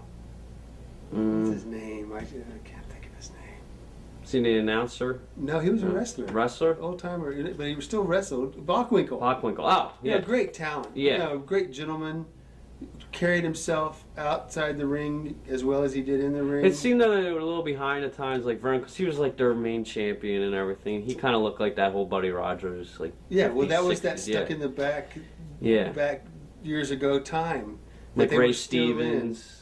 Was Ray Stevens, of Stevens. course, he was such a talent too. But Yeah. he was there. So I think Stevens and Bockwinkel and Vern and Greg would sit in a room. I think they would work it out. Maybe Mm-hmm. there was no real like the booker. It was like a little group going. Right. Because a lot of times, you know, they were open to suggestions, and as far as my gimmick was concerned, I pretty much always, you know, choreographed as far as what we were doing, where Right. we were going, at least to some degree.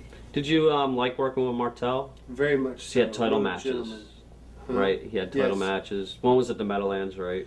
Yeah, excellent worker. Worked with him up in Montreal. Did it seem like everything was kind of like relaxed there? Maybe it wasn't as insane as Texas and Yeah. all that. So maybe it was like a good Calmed break down. for you. Definitely, I needed it. Yeah. How did Vern like the gimmick? Because your gimmick was pretty Yeah. revolutionary. Did he get it or? I think he did. You know, I think he got it. I think he was going like, "What's this? Yeah. Why is she here?" You know? Oh, I see. There's no seats left out there. Oh, okay. Okay. I get it now. Yeah. I get it now. I guess your most memorable thing about being in the AWA, I guess, was winning the belts with Steve Regal. I guess Yeah, the with Road the Road Warriors. Warriors, What was that like? That Any was memories? That was well, you know, the Road Warriors were absolutely on fire. There's no doubt. They were burning hot, you know, and Were they tough to work with? no, they No. liked us. You know, Steve Right. and I got along well with everybody, and Mhm. Steve and I got along well with the Road Warriors. And when I say they liked us, I think they could be tough to work with if they didn't like you, Right. like anybody else. Yeah. You know, make life just a little bit more miserable than it already was, maybe, or Right. So, harder. But they were really good to Steve and I, and we took the belts off of them, which nobody even believed could happen. Of course, we couldn't either, but it was there was some politics going on there, Mhm. and I'm not sure we weren't involved in it. We were just pieces on the board. But I think the Road Warriors were getting ready to leave, maybe, Maybe or they were talking about doing Gone something. to Crockett, maybe. Yeah, and So you was pretty out of. You got the belts pretty quickly. yeah, Like, that was like behind the scenes. Like what happened here? Yeah, somebody just come in and said, "Hey, you guys are winning the belts," and we said, "Well, whose belts?" Yeah. Their belts? Yeah. Oh, really? Oh. Okay. Well, we sure appreciate it. Sounds good. Yeah. So I think it was an inside message Right. to them guys, and they were always great to work with. Mm-hmm. How long did you have the belts for? You know, I don't remember, a few months. Right. Who'd you lose them to? Hall and Henning. Okay, yeah, I remember Sure that. did. And in fact, that was very interesting, that match. I just thought about this. For some reason, throughout my career, and I don't know, not all the time, but when I really started, they weren't really sure what I was going to do. Mm-hmm. And Vern wasn't sure what I was going to do, if I was going to do what I was supposed to do or not. I always got that feeling like they didn't quite Trust me. They thought maybe I was a loose cannon, Uh-huh. and maybe I was. That was. I'm sorry, you know. But Right. I wasn't a loose cannon to the part that, like I said, I never missed a show, except the one in Kansas City. You could depend on me being there, and I'll do what you want me to do. Will I do it exactly the way you tell me to do it? Well, probably not. Right. Because I'm going to do it the way I think It's best I for feel you. it should be done. And I'll do part of what you want too, because I have to, because I work for you and you pay me. So there's a balance there. But I would probably have a tendency to venture off off on a your own. little deeper maybe than anybody else. So we came down to do this match, and they said, yeah, you know, about 45 minutes. Make it a real hard match, 45. I can't remember. I think we were in Vegas or where we were at. So I went to Hall and Henning, and I said, look, let's take this up to the last 10 seconds. Let's make it look like we're going to go Broadway Mhm. and not switch the titles, Mm-hmm. just for the hell of it. Right. You know? Let's just make Vern's blood pressure really go up with everybody else, you know, that was in the office that was looking at this title swap, you know. And we did, man. In 45 minutes, the referee's going, hey, it's time to go. It's time to go. No, we ain't ready yet. Come on, man, it's time to go. 3 minutes remaining. Now we peek around, and heads are coming out in the back. Oh no, man, they're not going to drop the belts. Right, You know, right. They're going to hose us here, you know. Right. Me and Riggs. 2 minutes remaining. 1 minute remaining. Now I know they're holding their heads like this. Like, oh man, he's done it now for sure. And I never did nothing like that, you know, but I'm just jacking with him a little bit. 15 seconds remaining, and we did I threw Hall in for a backdrop, and I said, just small package me. And so it didn't take like pow, pow, pow. Of course, the referee was counting before it was even going. Right, right. But man, we took it right down to the wire. Place went nuts. Yeah. What did Vern say to you? Nothing. He never said nothing. What's he What's he? going to say to me? You know? What can he say to me? Hit his head, scratch his head, yell a little bit. You know, he knows I ain't listening. I don't care anyway. Right. Is there anybody there you didn't like to work in AWA? No. No? Everything was good?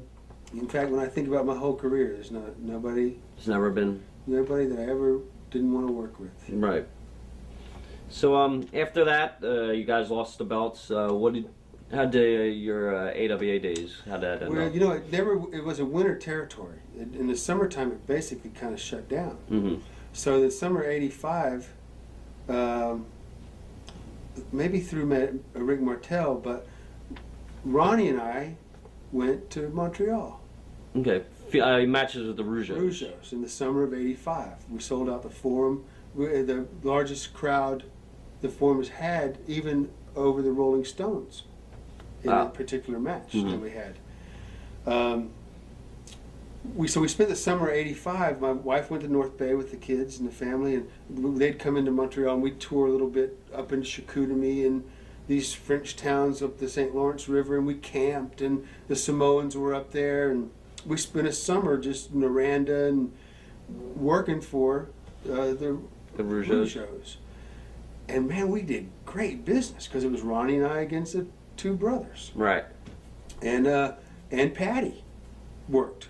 Mm-hmm. I think she went home for a while, but she came in like for the Big tours, shows. the big shows. Yeah. And she even came in for a lot of them. So we brought the kids. We made like a summer vacation out of it. Right. You know, in fact, I remember we were in one town up there north and had a riot and had a lot of trouble with the police with the dogs, and we had our kids with us. Uh-oh. We thought, oh crap, you know. Now they're growing up a little bit and they kind of have an idea. So we put them in the van and put them down the floor and pulled the van in the arena, and all the police around. Of course, my kids are going, holy crap, what's going on? You know, they knew what was going on. And we had to be escorted and charged out of town. Right. And protected by the police because it was hot. Wow. But we did great houses up there. We did great business. That's when Tarzan Tyler and them got killed. You remember that? No. That was before. That was the winter after that summer, because it was the following winter that they got killed. I take that back. But it was it Tarzan Tyler? Who else was it? It was Tarzan Tyler, the referee, Tarzan Tyler, and one other guy, I think, all got hit with a freaking snowplow or something. Oof. Took their heads off. Really? Oh. Yeah, killed them. Dead. How did your children respond to you being a pro wrestler? Did they? They didn't put on too much around the house. Right. You know, but I'm thinking when they were real little, they didn't care. They were just having a blast. It was like living in Disney World around me, you know, and stuff. And Did they like going to the shows? no, No. maybe once or twice they'd go to the shows. Right. I think they got a lot of at school. People knew. Oh yeah, people knew.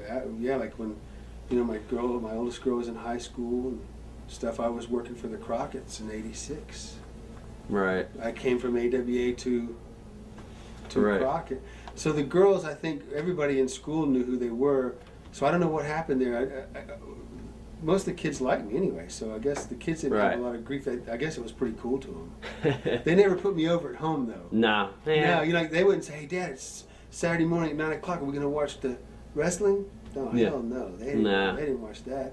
Or if I had a tape and I wanted to watch to look at something, to study or something, They'd be like, they'd go somewhere else. Right. They didn't put it over that much. Yeah. But inside, they knew. But that's okay. That's how kids are. Right. Okay, so after that, I guess we just traveled to NWA. We went I down guess to after Montreal. After Montreal, the summer '85, 86, That's started came to Carolinas Carolinas, with Patty. and that was big. That was big. Right. Very big. Right. Again, because it was almost like it was going to be big wherever I went because the gimmick was hot. Right. The time was right. My career, I knew what I was doing. Patty by then she could, you know, do a little stick work, you know, on the mic, and the heat. It was so easy to. How get did they heat. introduce you in Crockett's? I forget what was the exact. Well, it was just the gorgeous Jimmy Garvin. Yeah, what was your first And match when Precious. you come in? Uh, Because I'm trying to think, like Philadelphia first TV started like sometime in '85, but they wouldn't show it every week until like right in the beginning of '86. So I don't. Wahoo, I think, was my first angle. Right. I'm It's pretty like spring of sure. '86, probably. Yeah. So how was that? Great. Right. You know, that was great material to work with Wahoo. who was such a great guy anyway, and good friend of mine, and such a talent and a big-hearted man, and God bless him and rest his soul too. And what great material for me to work with, though. You know, the Save the Wahoo Fund and looking for Wahoo's mama, you know, that's up on the reservation, and you know, I got a chance to really again create these scenarios and stories behind the interviews, you know, about looking for Wahoo and he's running from me. And how was Dusty as a promoter? The booker? No, yeah, I'm sorry, Booker, yeah. And Crockett, a good promoter. How's Dusty as the booker? I'm sorry. As long as, you know, he liked you, you were okay. Right. Him and I didn't get along that good. He might tell me to his face, but I knew better. Yeah, so you guys kind of we clashed. And I think it goes back to the Florida days. Even beforehand? Yeah, before here. Right. Because, see, they asked me to come to the Carolinas out of Texas, too. And you turned them down? Turned them down. Turned Vince, turned Crockett, and went to Vern. They never forgot that either, because the first couple of weeks I was here, they go, oh, yeah, this is the guy that didn't want to come. Flair said it. This is the guy that turned us down. Because they thought they were the shit, you know? Right. Well, they weren't the only show in town, even though they thought they were. They were a good show. But I mean, let's not be too in love with ourselves, you know? Yes, I said no to you. So what? You know? Right. Don't be so offended, man. I'm here now. Let's make some money. Did you find it hard maybe being a heel? Because obviously when you look back at NWA 86, I mean, that was one of the prime time promotions. I mean, look at the heels. It was the beginning of Four Horsemen. You had the Midnight Express with Cornette. You had the Russians. Did you find yourself, was it hard? Or no, it was so I was in a class of my own. Right. See, because I didn't, for one, I was a single, and for one, I had the valet. There was so much heat, if done properly, with the valet, that it didn't matter if you had Four Horsemen and all the heels in the world. Is there any jealousy maybe with Tully because he had Baby Doll? Is there any, like, maybe, hey, you're in here with the girl, you're stealing my heat? Maybe we can back up a little. That's the reason that happened too. When I said no. Tully with Baby Doll. That's when Baby Doll Perfect created. How interesting. You know, when you I don't back, when I don't go, okay, he's not coming. We'll create one of our own. That came out of nowhere. Yeah, and you know what? And I'm kind of partial to this. You know, you can create all the imitators you want, but none of them had the power that we had because we were the natural ones. And I'm not big-headed about that. I'm just trying to think. I'm not sure how many buildings Tully Blanchard and Baby Doll sold out in how many months or how many years in a row or wherever they went. There was no such thing as a bad house. Right. You didn't. Patty and I never went to a bad house. There was none. It was no such thing. Right. So you know, I had a little heat when I came here with that. One, for not coming the first time. Two, because Dusty didn't care for me in Florida. Because, you know, I was getting over in Florida with Buddy Rogers and with David and with Killer Carl Cox. That character that Killer Carl Cox managed me as the Marine was hot. And that was taking some heat. Off of Dusty, maybe? That was taking some attention. Do you think it's true? I think a lot of people say that Dusty sometimes thinks that he's the whole show and everything else is secondary. Absolutely. You believe that? Absolutely. I think that leeches live off of other people's blood. Right. It's so many examples of when I think back, when I was with Crockett in '86 and we were down in Atlanta, we did the angle with Kevin Sullivan. I'll give you a prime example. We do the angle with Kevin Sullivan, me and Kevin and Patty. Great angle. You know, here's the devil himself. Right. And here's little Patty and all this, you know. And now, who comes out from behind the scenes to stand in front to protect Patty? Dusty. Dusty. Why? What's with that crap? Well, let's see. I think my leech belly is getting a little empty. I'm going to go suck off somebody else's blood and stand out in the front of here. Right. Another point. The Flair and Ronnie Miss Atlanta Lively. In the hotel room. In the hotel. Patty and I's gimmick, we run alone. All I need is a baby face. Yeah. I don't need nothing else. And he don't even have to be able to work that good. I'll train him. I'll teach him. Because by this point in time in my career, he didn't even have to know how to work. I knew how to work, and we'll have a good match. Mhm. Just listen to me, and don't worry about a thing. But again, you had the Flair. Again, they're like feeding off of me. Mhm. And, you know, I feel like I'm getting nipped. That's the feeling I got Right. working here for them. Right. It was always behind the scene. You know, it's kind of like behind the curtain, somebody talking to Right, you. right. Who are you talking to? You know, I don't Feels know. like you were gaining momentum in a lot of things, and other people were just coming in and kind of taking your fire for their own benefit. Yeah, It's and- kind of like Yeah, and then I was on a very tight leash too. I was only going to gain the momentum they let me gain. you I didn't had want no to. control. They wouldn't let you surpass. No it. control. I was not going to surpass them. Right. As easily as I could have. Right. Okay, so your first thing in is Wahoo. Wahoo, So, great angle. How are those strap matches? Those hurt. Yeah, I can imagine. Yeah, they just hurt. They have to hurt. The chops too. They hurt too. Blood blisters and stuff. Right. They have to hurt. It was part of the requirement. We Right. knew it was going to hurt. Okay, and I think that time we're coming around to the Bash series. Yeah, the Great American Bashes. I don't know if it was involved in your match. This is just because working with ECW and everything, with the commission and everything. Was there something that happened in your match in Vet Stadium with Wahoo in the gimmick? Was that your match? Because someone like Wahoo had the blade, It might have been and it got stuck in too much, and like too much blood or something. yeah, and the commission stopped blood in Pennsylvania for years and years to It could have come. been. It Yeah, could have been because he used to bleed profusely. Wahoo did. yes, there was like a whole big. I don't know if I think that was. Yeah, I can't remember. It was the first night of the series in the stadiums. Did you think Crockett was too much of an undertaking to be doing like those big football stadiums? And Well, because some of them didn't do too well, I heard. no. It all goes back to. Well, then this is just my opinion, and of course that's why we're talking. Just Right. hear my opinion.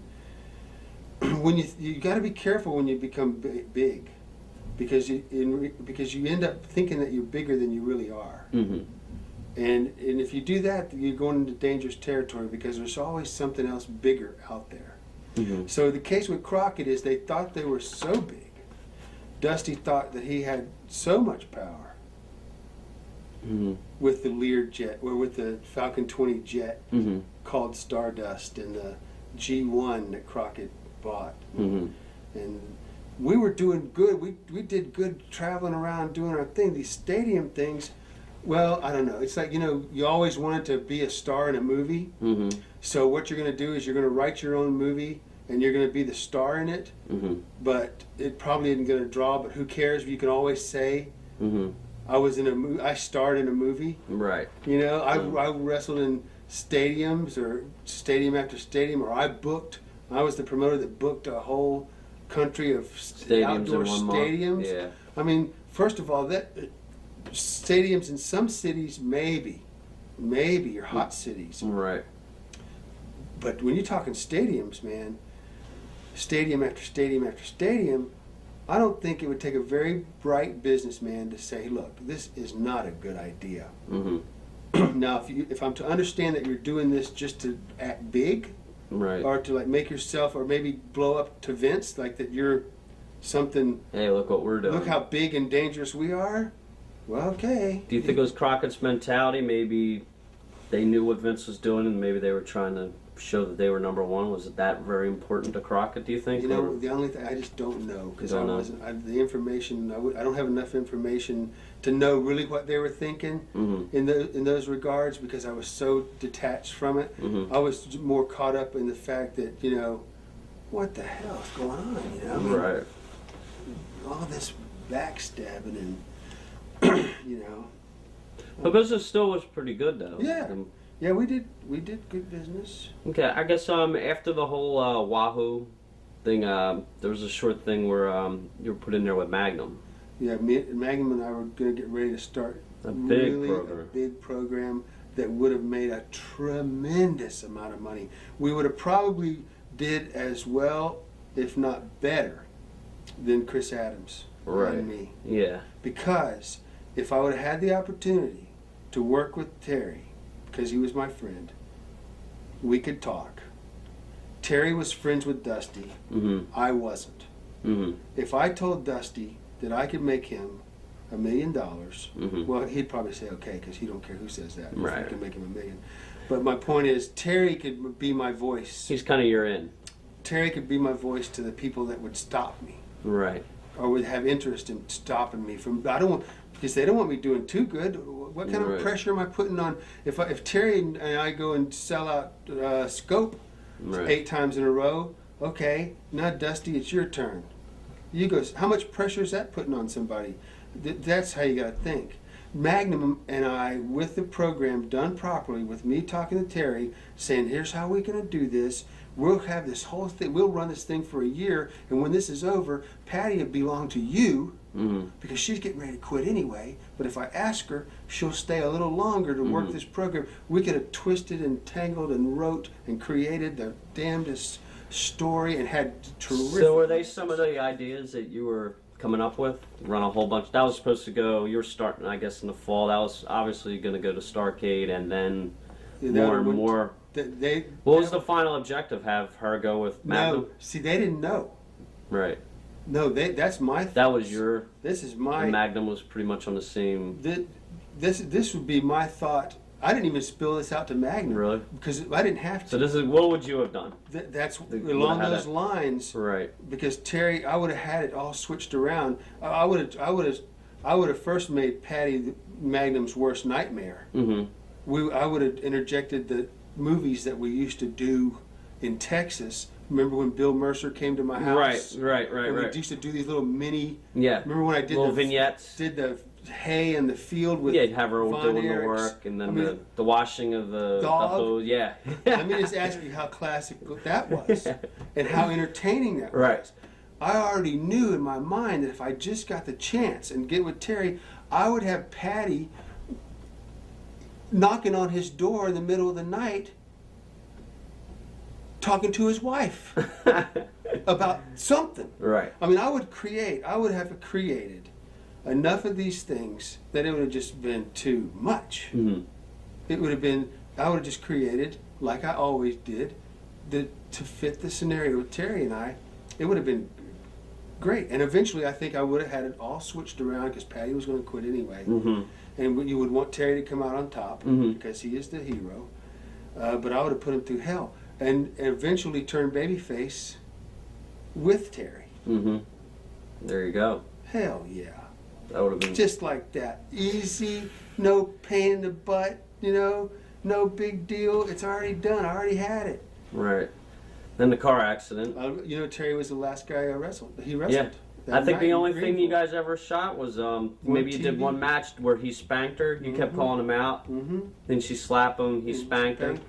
Then you guys had like a couple house show matches maybe, or Just don't maybe a couple, maybe 2. Yeah. The last one was in Greenville. Greenville, and that was the That was the night, right. and he was the last guy. I was the last guy Last he worked opponent. with. And him and I are Greenvilles were what, Monday nights? Yeah. Yep. and him and I are very close friends to this day. How did that change the whole locker room? Boy. That was terrible. Yeah. It was devastating. It was one of the biggest devastating times in the business. When you lose somebody like that. Not totally, but we almost lost. We could have lost him if he wouldn't have been so strong. Mm-hmm. He was just such a strong guy. And seeing that just completely, Yeah, the whole booking just topsy-turvy. Yeah. Nikita turned babyface and all that. Yeah. Well, yeah, who knows what? Yeah, I don't know. Yeah. It certainly ended my stuff. Right. Because there was nobody else. Well, Who did put you with then at Starcade? It was, I don't remember. jeez. Ronnie Russell Bubba. I can't You remember. know what? That just goes to show you. Yeah. Because you should remember. I should remember when Yeah. I wrestled in Starcade. It meant so little Who did you wrestle? that I don't even know. Rude wrestled Wahoo, I guess. It Rude wasn't. came It in. wasn't Kevin or something, was it? Was that the start of the Kevin thing? Or I'm not sure. that's a good question. Because wasn't that the one where it was Atlanta? It was split cities. Greensboro and Atlanta. I know it didn't make the videotape because they only showed 6 of the matches on the videotape. It was the scaffold. The scaffold, and then it was the Dusty. How about the scaffold thing? That was another swerve. What's that? The scaffold thing. Who saved Precious in the end? Which Dusty? In the Tower of Oh, Doom. Tower of Doom, Dusty. It was Dusty or the Road Warriors, one of them. Right. Yeah. Was it Hawk, maybe? It was the Road Warriors. Well, Wait, who did you wrestle? Sorry, I can't even remember. I should know this. That was Kevin. Oh, in Starrcade, I don't know. Yeah. And you'd think I'd know, but obviously it was so unimportant. Unless it was Wahoo. Did I go with Wahoo around the Starrcades? Maybe you did. You know, maybe I did. You went back to Wahoo? Maybe I thought it was Wahoo and Rude, though. And then it was Dusty and Tully in the First Blood, and then it was Rock and Roll and the Andersons in the Cage, and Flair and Nikita. Maybe it was. I don't know. Was Regal in? Steve Regal? Did you do a tag or something? He was here for a while. But Yeah. It was. That's. Oh, I know. Brad Armstrong. Oh, okay, great. Yeah. Yeah, that really, utilize the talent. Let's put him with Brad. Right. I mean, I'm not gonna pull punches here. You know, Dusty hosed me from the friggin' get-go. Right. And that's okay. Right. Because you know why? Because he knows how I feel about him, Mm-hmm. and I know how he feels about me. Right. And we, even though if we see each other today, Mm-hmm. it'd probably be that bullshit fake. Handshake. How you hey, doing, man? Hey, can I do anything for you? Let me know if I can help you out. Type of Right. crap. You know, that Right. kind of like pirate typical wrestling business. Well, we did a shoot yesterday with Ronnie, and he said he was the only guy to beat all four horsemen. So, of course, let's have the guy who beat all four horsemen turn heel on Dusty so Dusty can get the win. So Ronnie said, hey, yeah, I turned on Dusty, knocked him out, and then when it was Dusty's turn to get me, the guy who beat all four horsemen, see it. So Ronnie was pretty much had the same probably Yeah. thoughts that you did on Yeah. a lot of situations. And I, you know, I'm not bitter either. I don't want people that watch this to think that, well, Jimmy, he's all pissed off because he never got this or he never got that. I got everything. Mhm. I had a great career. It's just that some of the stuff kind of pissed me off, you know, with the way it was manipulated. I mean, Right. if you're going to utilize me, but utilize me to my complete. Though you could have been done better. 100%. Oh, Right. yeah, they didn't utilize me worth a shit. They wasted my time. Right. Is what they did, and that's okay. I didn't give a shit, you know. Right. They're the ones that cost them the money, you know. But I don't want anybody to misunderstand me because I certainly that's how the business is, isn't it? You know, wrestlers and pirates they're from the same family, man. I mean, if you think for 1 minute that anybody's going to help you out in this business, I mean, my gosh. What okay, I guess after that, that's with the whole thing with the Midnights and Ronnie and all Yeah. that. Were you up for that? For that quick baby face? I think. When I went to help Ronnie or something. Yeah, Ronnie got fireballed. I think it was Ronnie and Barry for some Midnights to fireball, Mhm. and then you run in promptly at the end of the locker room to see how it was. Right. Were you up for that, or? I was okay with it. I knew I was getting set up anyway. Mm-hmm. You know, Right. because I just knew that this is getting set up to get killed. Right. Right. You know, this is a way. You know, if you want to do something with gasoline, pour a bunch of water in it. Mm-hmm. You know, so let's do this. Let's switch them babyface. Because okay, what did I do after that? Well, I think they did the thing with Flair. I did the thing with Flair. Because he wanted Patty Precious. was still there. Remember? Yes, she was still there. Flair. So isn't that interesting? How as a heel I couldn't work with Flair. Right, but it's a big. But if you switch to him babyface, then that way Flair could eat my flesh right. and take advantage again. Instead of trying to work with me to do stuff, Mm-hmm. they were trying to eat off of me. Right. Why? You know, that was the only thing for that boosted their. Did it help me? No. I found a. I don't know if you'd comment. I found a. You know, with the whole. The feud of Flair. I thought it was pretty hot. It was good. I guess the final was the cage in Greensboro. Mm-hmm. And then Ronnie came in and they gave Ronnie the belt really quick after that. Did you wondering why maybe Ronnie got the belt and not yourself? Oh, I knew I wasn't gonna get it. Because they wouldn't let me. Your near. program seemed to be going stronger. The Ronnie program was pretty strong too, but it seemed like they gave him the belt pretty quick, like right off the bat. And it seemed like you had like this series of matches going through the bash and everything. Were you a little curious why you didn't get the title? Or you knew? I knew I wasn't gonna get it. Right. They wouldn't. No way. Right. Let me have the strap. Right. Right. No way. And good. I didn't want it anyway. I was having too much fun. Right. You know, because I wouldn't play all the time the way they wanted to play. Mm-hmm. And I wasn't an office guy. Right. I was the furthest thing in the world from an office guy. Right. And I wasn't going to play because I didn't really care. See, that's the whole, you know, that had a lot to do with it too. You know, I was in this business for 23 years. I had a great time, made a lot of money and enjoyed myself, but it wasn't my life. Mm-hmm. It's these guys' lives. Mm-hmm. They have to have it. Who at that time were you? Did you get along with? Who was like your friends in the locker room? Most of the normal boys. Like Ronnie. Yeah. Kind of. You know, Ronnie. Yeah, Ronnie. And Yeah, we always talk, but you know. Who was like?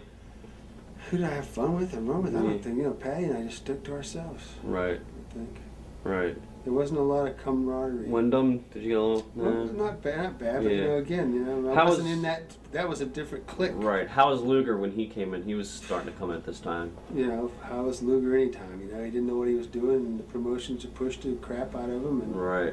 and Not wrestling minded. No, he didn't know how to wrestle. Right. He didn't know wrestling home from a wristwatch. Right. Right. He had a good body, Mm-hmm. and they pushed him. That's when that started to happen, I think. Let's get somebody out of the gym and make him a star. How was Arn Anderson like? Good guy, Good guy. businessman, Mm-hmm. more politician than I am. Mm-hmm. You know, of course, he's good friends with Flair. Mm-hmm. So that's So that's taken care of. right. You know, you got to remember, if you're not that good of friends with Flair, which I wasn't, and I don't know why. Mm-hmm. You know, besides, maybe I didn't yaw over him or gaw over him like the boys did. I could care less. Mm-hmm.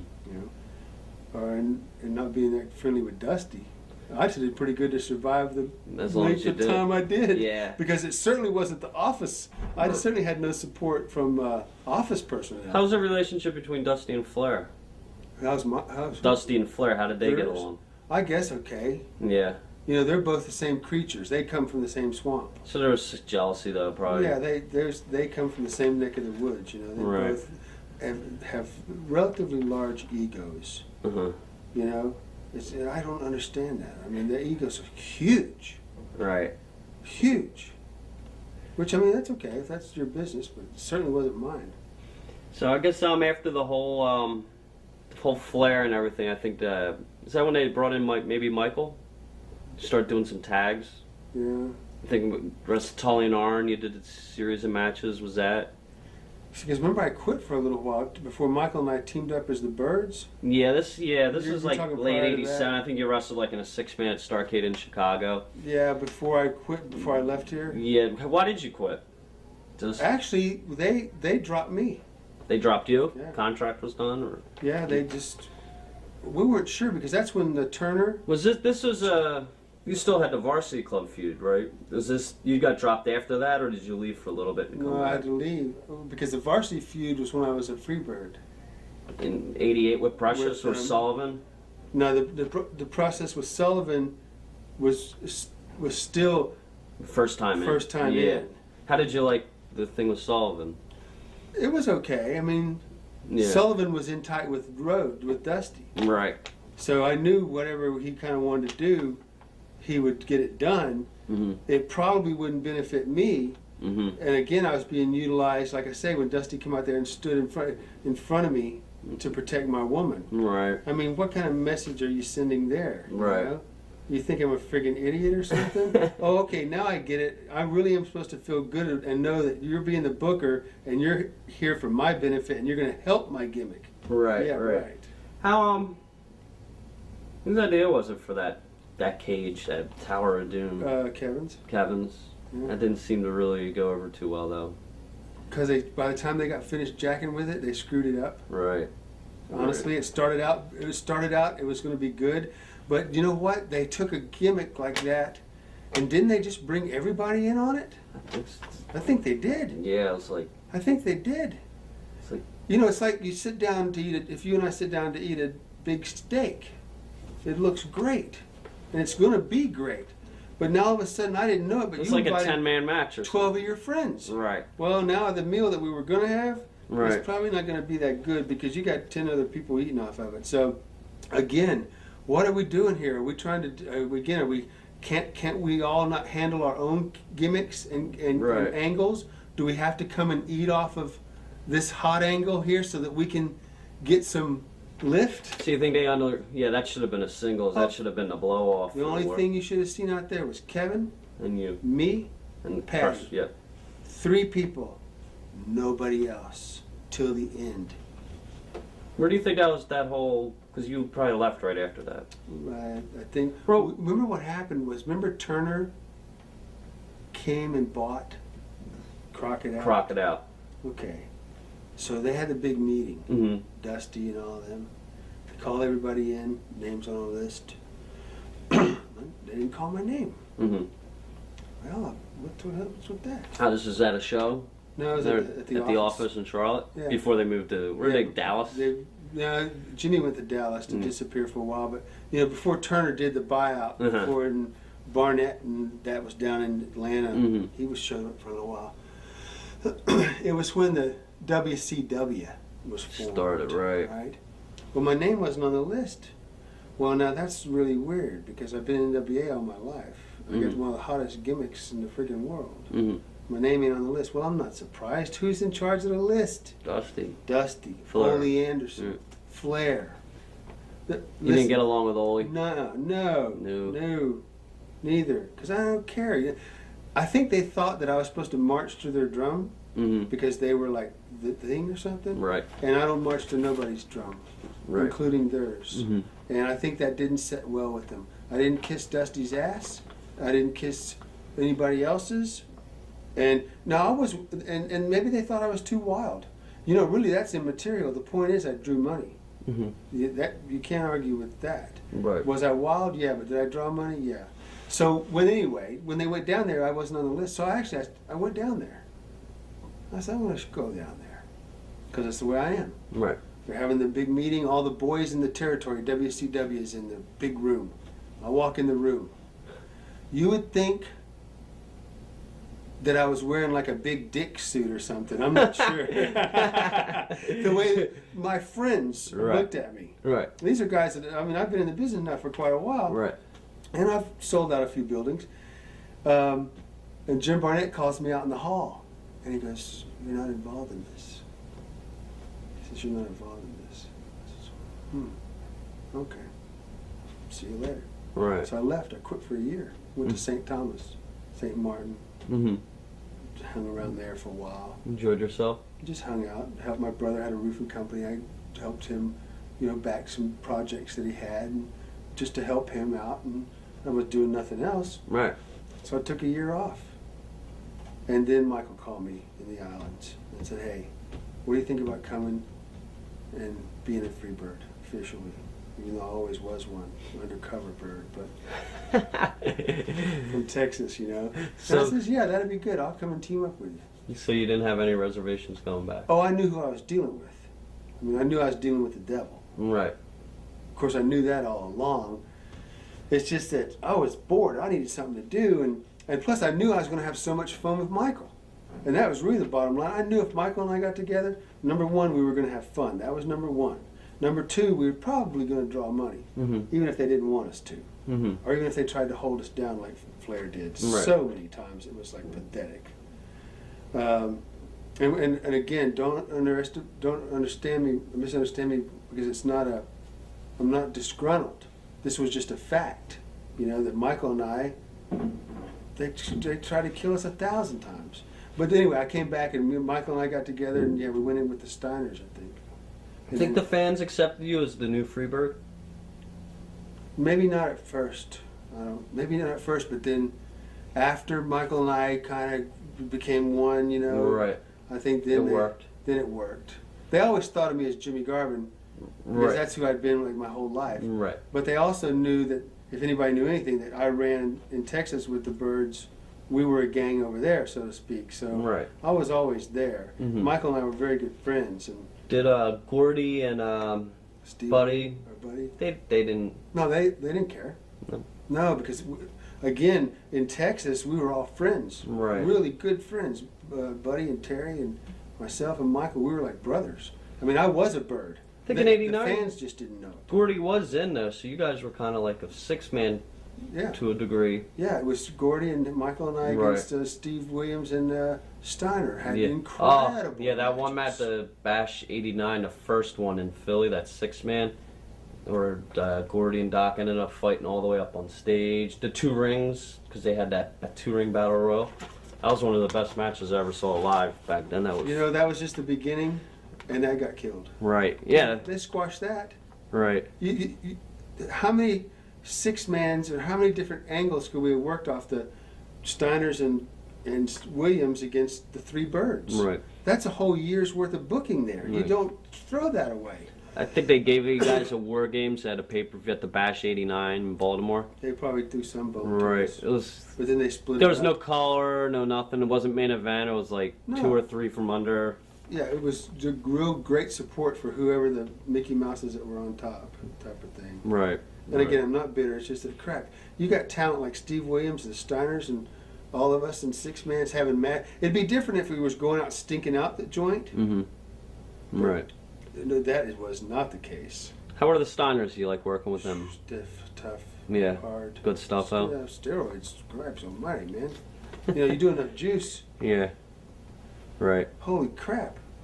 They had to hurt themselves when they Hitting you. wiped their butt. Right. They were so strong, you know. Right. They didn't realize how strong they were. They were strong and dangerous anyway, Mm-hmm. because both of them were excellent athletes in wrestling.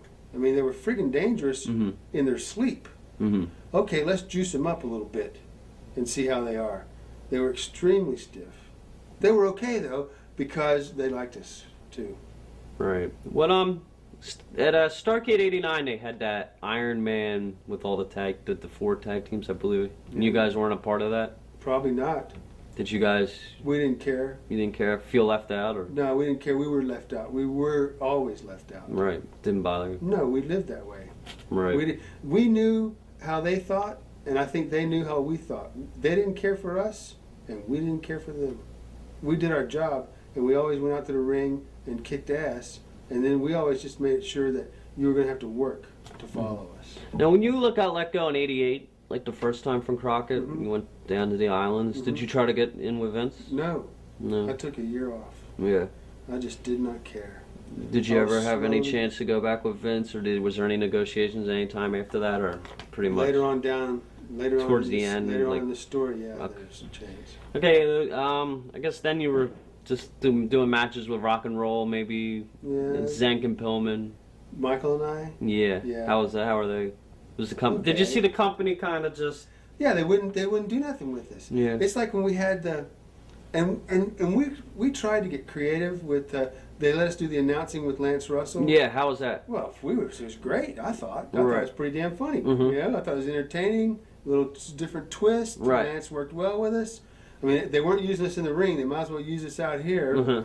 And if we can work either place, it doesn't matter. They weren't utilizing us to our potential, and we were getting squashed every time we'd turn around. Like we'd go up to Flair. I remember in Cincinnati, in particular, we'd say, "Rick, what are we doing?" Right. Michael and I, what are we doing? Well, I guess. Oh, I don't care, guys. Whatever you want to do, figure something out and get back to me. Right. So Dusty was gone as Booker, Flair was in. That's kind of how it went. I think Dusty just- was always kind of there, wasn't Yeah, but he went to WWF for a little bit. Remember, he? Yeah.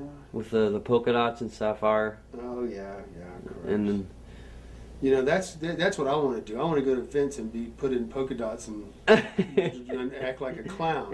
You know, that would, because I want to make some money. right, You know, right. right? So Flair, you didn't care for Flair as a Oh, Booker? no. No, Flair, no. He did nothing for Michael and I. He never liked us. Right, Pretended like he did, kinda. right. And even then, I mean, it's no secret here. You know, and I've known Flair, and Flair's known me for years. And Mhm. I don't know what I did to piss him off, and don't particularly even care to know. But the fact is, he had Michael Hayes and Jimmy Garvin standing in front of him, and he didn't do nothing with us. Hmm. What's with that? How come? Well, you were with Gordy, you know that. How did you go to Japan at all at this time? I Me? don't think you never went back. No. Was there any interest or No. no? It seems like WCW, they were starting to bring in other people, outside people, like Jim Herd, Kip Oh, Fry. boy, Jim Hurd, yeah, he hated me too. Yeah, what was he like? I heard he was. He was a goof. Yeah. He was just a turd, man. I mean, Right. he had about as much business being the head of a wrestling organization as I do, running the space program. So, But you know what? There would be guys that would walk in the room and tell him that he was a genius. really? I mean, Who was the guy? Was he the guy that ran the Omni or something? Or was that Kip Fry? that was Fry, I think. Right. And Kip was an okay guy. He was okay? He just got eaten alive. Right. They just killed him. Right. Right. The vultures came in and just ate him to pieces. Okay, any more on Ric Flair? Like, I got a good Ric Flair story for you. okay. Hurricane Hugo came, Mm-hmm. and out of Hurricane Hugo either came a microburst or a small tornado and hit my house in southeast Charlotte. Destroyed my house, turned it 20 degrees off the foundation, put a 90-foot oak tree through 2 stories of it. Oh. Luckily, I was home at the time, and I was watching the Weather Channel, and I had my kids underneath a stone stairwell thing in the basement. Uh-huh. Anyway, I was supposed to be in a town like the next night. Mm-hmm. Well, we virtually homeless. I mean, our house was flooded, the home was caved in, and I couldn't go to the show. I couldn't make the show. So Flair sent word that I was fired for not showing up. So I sent word back, hey man, I just had my house destroyed. Mm-hmm. I need a little time. I mean, the guy next door to me worked for a mayonnaise company, and he got like at least a week off to find his family a home, Right. Second night I didn't show up, Flair wanted to fire me. Third night didn't show up, Flair wanted to fire me. Flair wanted to tried to fire me 4 times Right. because my house was destroyed and my kids were in the street Mm-hmm. and I couldn't make the show. I mean, give me a break. Yeah, that's If your house gets destroyed, brother, you might stay with your family. Give us a call Right. when you get them put in a motel and everybody's okay. so. That's kind of what you were dealing with. Yeah, that's what I was dealing with. And again, I really need to make it clear that I'm not bitter over that. It's just that it's the wrestling business is a cutthroat Mm-hmm. business. Now, so is Wall Street, and so is a lot of things. But it's just, I was aware that the people that said they were your friends, they really weren't. Right. They just that was a loose term that they used. So how was it seems like I mean you guys were heels, but it seems like I'm from Philadelphia, so at the Civic Center it seems like you guys almost were turning babyface. Naturally. The fans were. Did they have? How come that never really happened? I mean. Because what if they would have? We had no support. Right. Like the turn of babyface in Philadelphia, that just happened. Right. That's what happens when Michael and I get together and you do give us a little airtime and we can perform a little bit. And the Philadelphia crowd, we knew what the Philadelphia crowd liked. Like that one time against the Dynamic Dudes. Yeah, I'm glad. Oh. Well, I would hate to have been them that night. I think I Boy. would have quit the business That if was I wouldn't rough. have been able to hold. Yeah. That was bad. But we could have did a lot of things, but we didn't, and because we didn't have the backing. You got to have your people in the office have to be behind you, or you're not going to make it. Or you're not going to make it as far as you could make it. Right. And so what ended up happening was Michael and I said, look, we know what's going on here. I mean, we weren't born yesterday. Let's continue doing what we're doing. And what's that? Number 1, have fun. Mm-hmm. Screw them. Mm-hmm. Fly us wherever you want. Do what you want. We're going to have fun. You worry about if you're getting over or not. Mm-hmm. You worry about if you can do this or who you're going to screw next. We're not going to worry about that. Mm-hmm. We're going to have fun, and that's what we did. Right. They couldn't take that away from us. Right. And we continued, till the end. Were you surprised, like what happened with Terry Gordy and everything? No. No. That was going to happen. It's kind of like Texas. Yep, that was just going to happen. It's just a matter of it wasn't if it was going to happen. It's when. It's just when. Yeah. Right. I guess after that, I guess your latest days, like in WCW, they brought in Watts. Oh yeah. How was that like? Terrible. And I knew Watts since I was a kid. I busted my butt for him. And they put us on that pay-per-view or something one time, our TV show, pay-per-view, with 2 Mexican guys. Uh-huh. They couldn't speak a word of English. They told them one thing to do and told us another. Okay? Was that that Starcade or something? I Yeah, think it was a big show. in St. Louis. I think that tag tournament. Yeah, I think so. And it was a horrible match. I mean, Hayes and I would have to. I mean, we've been totally drunk out of our mind and had great matches. Right. We were sober that night, and it was a stinkeroo because we had two guys that didn't know nothing about the English language, and they were told by the office one thing, and we was told another. And let me just back up another thing about an embarrassing moment. You remember the pay-per-view that we did where Michael and I did the live singing? You know, we had the rock and roll band thing going, which was like hilarious. Everybody knew it was just it was hilarious. Right. I thought anyway. Michael and I thought it was hilarious. I don't know if the rest of the country did or not, but remember we were supposed to. They had the fireworks went off and we had the mics and we're going to sing that song that we wrote on the way to the ring. It was on some pay-per-view. Right. Huge pay-per-view. The mic switch was off. So when the music was playing, but nothing was coming out. Oh boy! And we couldn't hear the music. So the truck. Right. The angle before that was somebody was fighting outside. Dusty was running the truck. And somehow the switch. It got all fouled up. Turned back on. So that seems kind of like typical of what WCW what it was coming to, just stuff like that. It was just. Why in the world, man? How can you put us in that position? Right. You're setting us up. You put us in a position.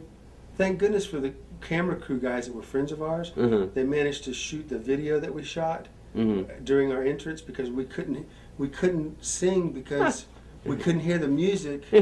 But we were live. We had to do something. It was a shit or go blind, you know. And it was a very awkward position to be in, and it was like when we did the thing to raise the money at Center Stage at Christmas time for the kids. We did the concert. Hayes and I did. I mean, could we sing? Hell no. No. Could we play anything? No. Nope. But we tried to make it entertaining. We had a really good band, and everybody knew we were just jacking around, man. Fun. We were we said we sold out the whole European tour. They knew we were bullshit, you know? Right. It was a gimmick. Well, but the thing of it was, though, that was serious that we were going to do this to raise money, to raise food for the children and for the homeless at Christmas time. Right. Do you know how much backing and support and plugs we got from tour? Probably not too many. We got nothing. Yeah. We got nothing. We didn't get one plug saying, hey, by the way, if you want to go have a hoot and help the homeless or help the kids, go see Hayes and Garvin. Bring some cans of food, because Garvin and Hayes are going to really make a fool of themselves at Center Stage on Friday night. Right. But bring some food. Right. That's the support that we got. What were your favorite cities to wrestle in? Philadelphia was one of them. Yeah. Philadelphia was one of them. Miami Beach, I liked. San Francisco to Cow Palace. You know. What do you think after everything's said and done? Where do you think that you had enjoyed yourself and you go, wow, this is Florida. I had, as far as having fun. Florida's the most fun. Where do you think you had the most success? Like, wow, this is incredible. Texas. More than Texas. Carolina. Yeah. Because see, Texas, we had control over a gimmick. Texas, we wrote the stories. We produced the shows. Now, it would be one thing if I said that and the product that was produced was crap and didn't draw. Right. But that is not the case. So, creative freedom, which wrestling is an art. Yeah. Or it used to be. To be able to express yourself and to be able to utilize the inner side, the inner creativeness, it's like a painter. And to be able to show a picture, we got to show our pictures in Texas that we could draw. What do you think your best overall match was? Your most favorite match in your career? I had, I don't know if there's one or not. I know I did an hour Broadway with Harley Race in Tampa, Al Lopez Field, which is now torn down, which was a monumental time for me in my life to work with Harley Race for an hour. Was that in '83? probably back in the '83, Mm-hmm. and then had great matches with Rick Martel and with David and with Chris. I worked with so many good guys. Right. And had so many, I hope, good matches. You know, towards the end of the WCW days, I could so care less. Right. And I think it started to show in my work Right. because I just didn't care because I knew I was pissing up a road. Did that lead to your retirement? Yeah. Yeah. Kinda. But see, part of this is back when I was 26 years old, I said when I turned 40, Mm-hmm. I'm going to quit. I said that when I was 26 Okay. because I had started flying when I was 19. Mm-hmm. And I said when I turn 40, I'm going to quit, fly airplanes, and play golf. Mm-hmm. Until then, I'm going to enjoy this thing I got going. And I'm going to do what I love to do. At the time was wrestle, so that I could do what I really love to do, which is fly. Okay. And that's exactly what I did. When I turned 40 years old, it just almost like it was magic. Of course, the crap from WCW was happening to me. The business was changing. I was not in it no more because there was no reason for me to be. I was wasting my time. I knew that my stuff was being wasted. Right. It all came together magically that they said, okay, we're going to buy your contract out, your last year. That's what Watts did. So they paid me a year's contract salary, and I left. And I was so ready to leave. Mm-hmm.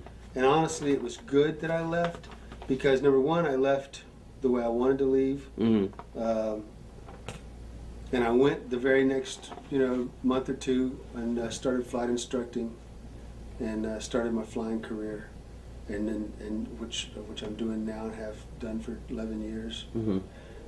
My career if you look at it in the 23 years, I don't think anybody had more fun than I did. Right. I really don't. I don't think that anyone was as serious as I could be when I wanted to be, and then could care less as much as I could care less. Mm-hmm. as me, because there were times when I could care less, and there were times when I really cared. And I when I felt like caring, I cared, and when I didn't feel like caring, I didn't. Nobody told me when to care and when not to care. I didn't listen. I don't care. That's probably my claim to infamy here in the wrestling business. I did what I wanted to do. Did you have any regrets? None. None. I'm so grateful to have been able to experience the things that I experienced, to live the type of life that I've lived up to this point. Mm-hmm. The 23 years in the business was great. I mean, I started nothing, and I made it to the top. Right. Which is what everybody tries to do. Mm-hmm. I got every belt that I wanted to get. Mm-hmm. I didn't get the world belt. I didn't want the world belt. Mm-hmm. So did I accomplish everything I wanted to accomplish in the wrestling business? Yes. Is there anything more I could have done that I didn't do? No. My family, I got the same wife after, we've been together 34 years. Mm-hmm. I have 2 beautiful children. Mm-hmm. We're all healthy. I have a fantastic job now. I live a fantastic life. I did a lot of bad things over my career, as far as, maybe I wasn't really good all the time, and maybe I wasn't the right person, of course. But, Right. I have to say that after I retired, I cut off my hair. I threw all my sequins in the trash. Over $10,000 worth of clothes went right in the trash can, and the truck came by and dumped them in the back. That's how done I was. Really? Mm-hmm. Wow. I didn't want to sell nothing. I didn't care. I saved a few things that meant a lot to me up in my attic, but I literally took all those outfits, the gorgeous Jimmy Garvin clothes, and there was very, very expensive stuff, and I remember to this day, I remember taking it and dumping it in the trash. I was so done, because that part of my life was over. Right. Wrestling wasn't my life. Wrestling was just a part of my life. Part of your life. My family and my wife is my life, and I'm just living again. I mean, I have a whole new life. Right. And since then, I have to say that through the grace of God, that I'm alive, because I should be dead. Right. I should have died at least a couple times in L.A., I know. L.A. Why? Oh, because LA was a party city, Right. and I did everything that I probably shouldn't have done Uh-huh. to excess, Uh-huh. and I should have probably not came out of it. Right. But I did, Uh-huh. and so somebody's watching over me. The Lord watched over me, and since then, you know, I just have a whole new life. You know, I more or less offered my life to the Lord, and He's in my life, and I live that way every day now, and I try to do good, and Mm-hmm. and how much more can a man ask for? I had a great career in wrestling. Mm-hmm. I have a great aviation career now. My family's wonderful. I mean, I'm so grateful, Mm-hmm. and I've been so blessed that it's almost like a fairy tale, really. Who's the what was the best rib you ever saw? We played a lot of ribs. Yeah. My gosh, we played a lot of ribs. The best one, I don't, man. You know, I just don't know, You don't because know. I tell you why, we always were playing ribs. It was, I just can't even remember. Right. Because we were always doing something. Who's the Do- hardest partier of all? Of all, Yeah.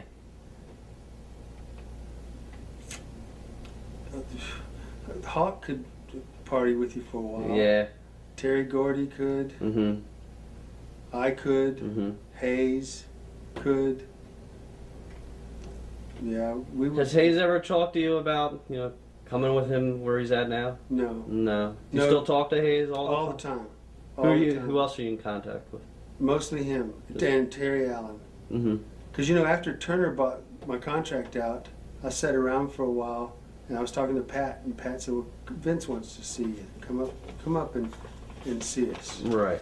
So for the first time ever, I went to one of the shows in New York Mm-hmm. to meet with Vince, and they knew I wasn't going to change my name. They Mhm. asked me that, and I said I wasn't going to do that. And Vince seen me, and I seen Vince, and we said hi. And then I remember him walking by me in the hallway, and instead of what I guess he's used to, is guys standing up and, coming forward to say, "Man, I'm really looking forward. I've always wanted to work for the WWF, and, just to, give me a chance or whatever." He walked by me, I looked at him, he looked at me, and we didn't say a word Really? because we didn't have to. We didn't have to. So you went up to the show and Went up saw to him? the show. Didn't even talk? It was called a tryout. He wanted to. He wanted you to have a he tryout wanted match? me to- no, Just just a tryout interview? And I did. Right. I had a tryout interview. Who'd you have an interview with Pat? No, Um, the balding guy that does the WWF stuff. Jim Ross? Gene Okerlund. Gene Okerlund. Yeah, I had an Mean interview Gene. in a live house show. First of all, I was totally amazed that he wanted to me to have a tryout. I had been in the business Yeah. 20 years. It's kind of funny. That's pretty hilarious, really. Yeah. You want to have me? I'm not a jabroni. I'm not trying to audition for a show. I have a resume. I have a resume. In fact, I have one. I'm even going to write it. All right. Because if you haven't heard about it already, then screw There's you. no point.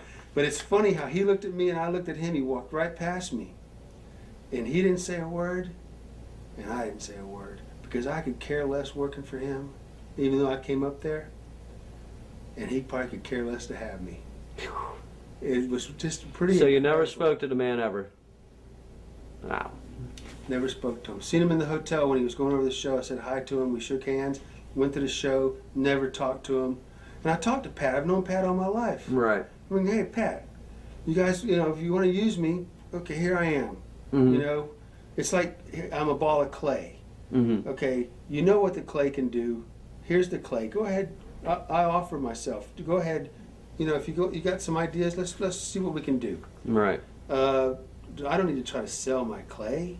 I did that 20 years I put in doing that, It's like when Steve Kern went up there, and what'd they make him, like Alligator Man from Skinner, the Woods? yeah. Skinner, my God, give me a friggin' break, Right, right. What'd they do with everybody, mostly, that went up there from the NWA? Yeah, I wonder where you would have been. Yeah, well, I just wondered how his jaws were aching, his Yeah. mouth was watering to get me to do something friggin' stupid, to eventually humiliate me or degrade me or something like that. And I knew that was the deal, and I wasn't gonna Right. bite. for it. I didn't need the money that bad. Right. Has obviously you started the trend with the valets and everything. Has there ever been a successful act, like a wrestler, who had the valet ever come up to you and gone, wow, you know, maybe not thanks, but boy, you really gave you credit? No? No. And they've taken it, they've done everything. Boy. I mean, they've done it so much it means nothing. Right. I mean, it just means absolutely. I mean, Does it kind of make you feel like, typical? yeah. Typical promoter. Do you watch now? No. No. Every once in a while when I'm surfing, I'll catch it. I'll try to watch, you know. The other night, in fact, Patty and I was laying in bed and I clicked it on. I lasted about a minute and a half. Right. Because what I saw was crap, you know. It's She crap. still hates it, right? Oh, yeah, she could care less. You know, it's crap. It's just, I'm glad people are finding entertainment in it somehow. Right. But I mean, holy crap, you know, I mean, it's not me, you know, and I'm glad I'm out. And really what's important for whoever sees this, they really need to know that some of the stuff I've said sounds like it could be taken as being bitter. Trust me, I'm not. How can I be bitter? I had the party. They paid for it. Mm-hmm. You know, did I sacrifice my family for this business?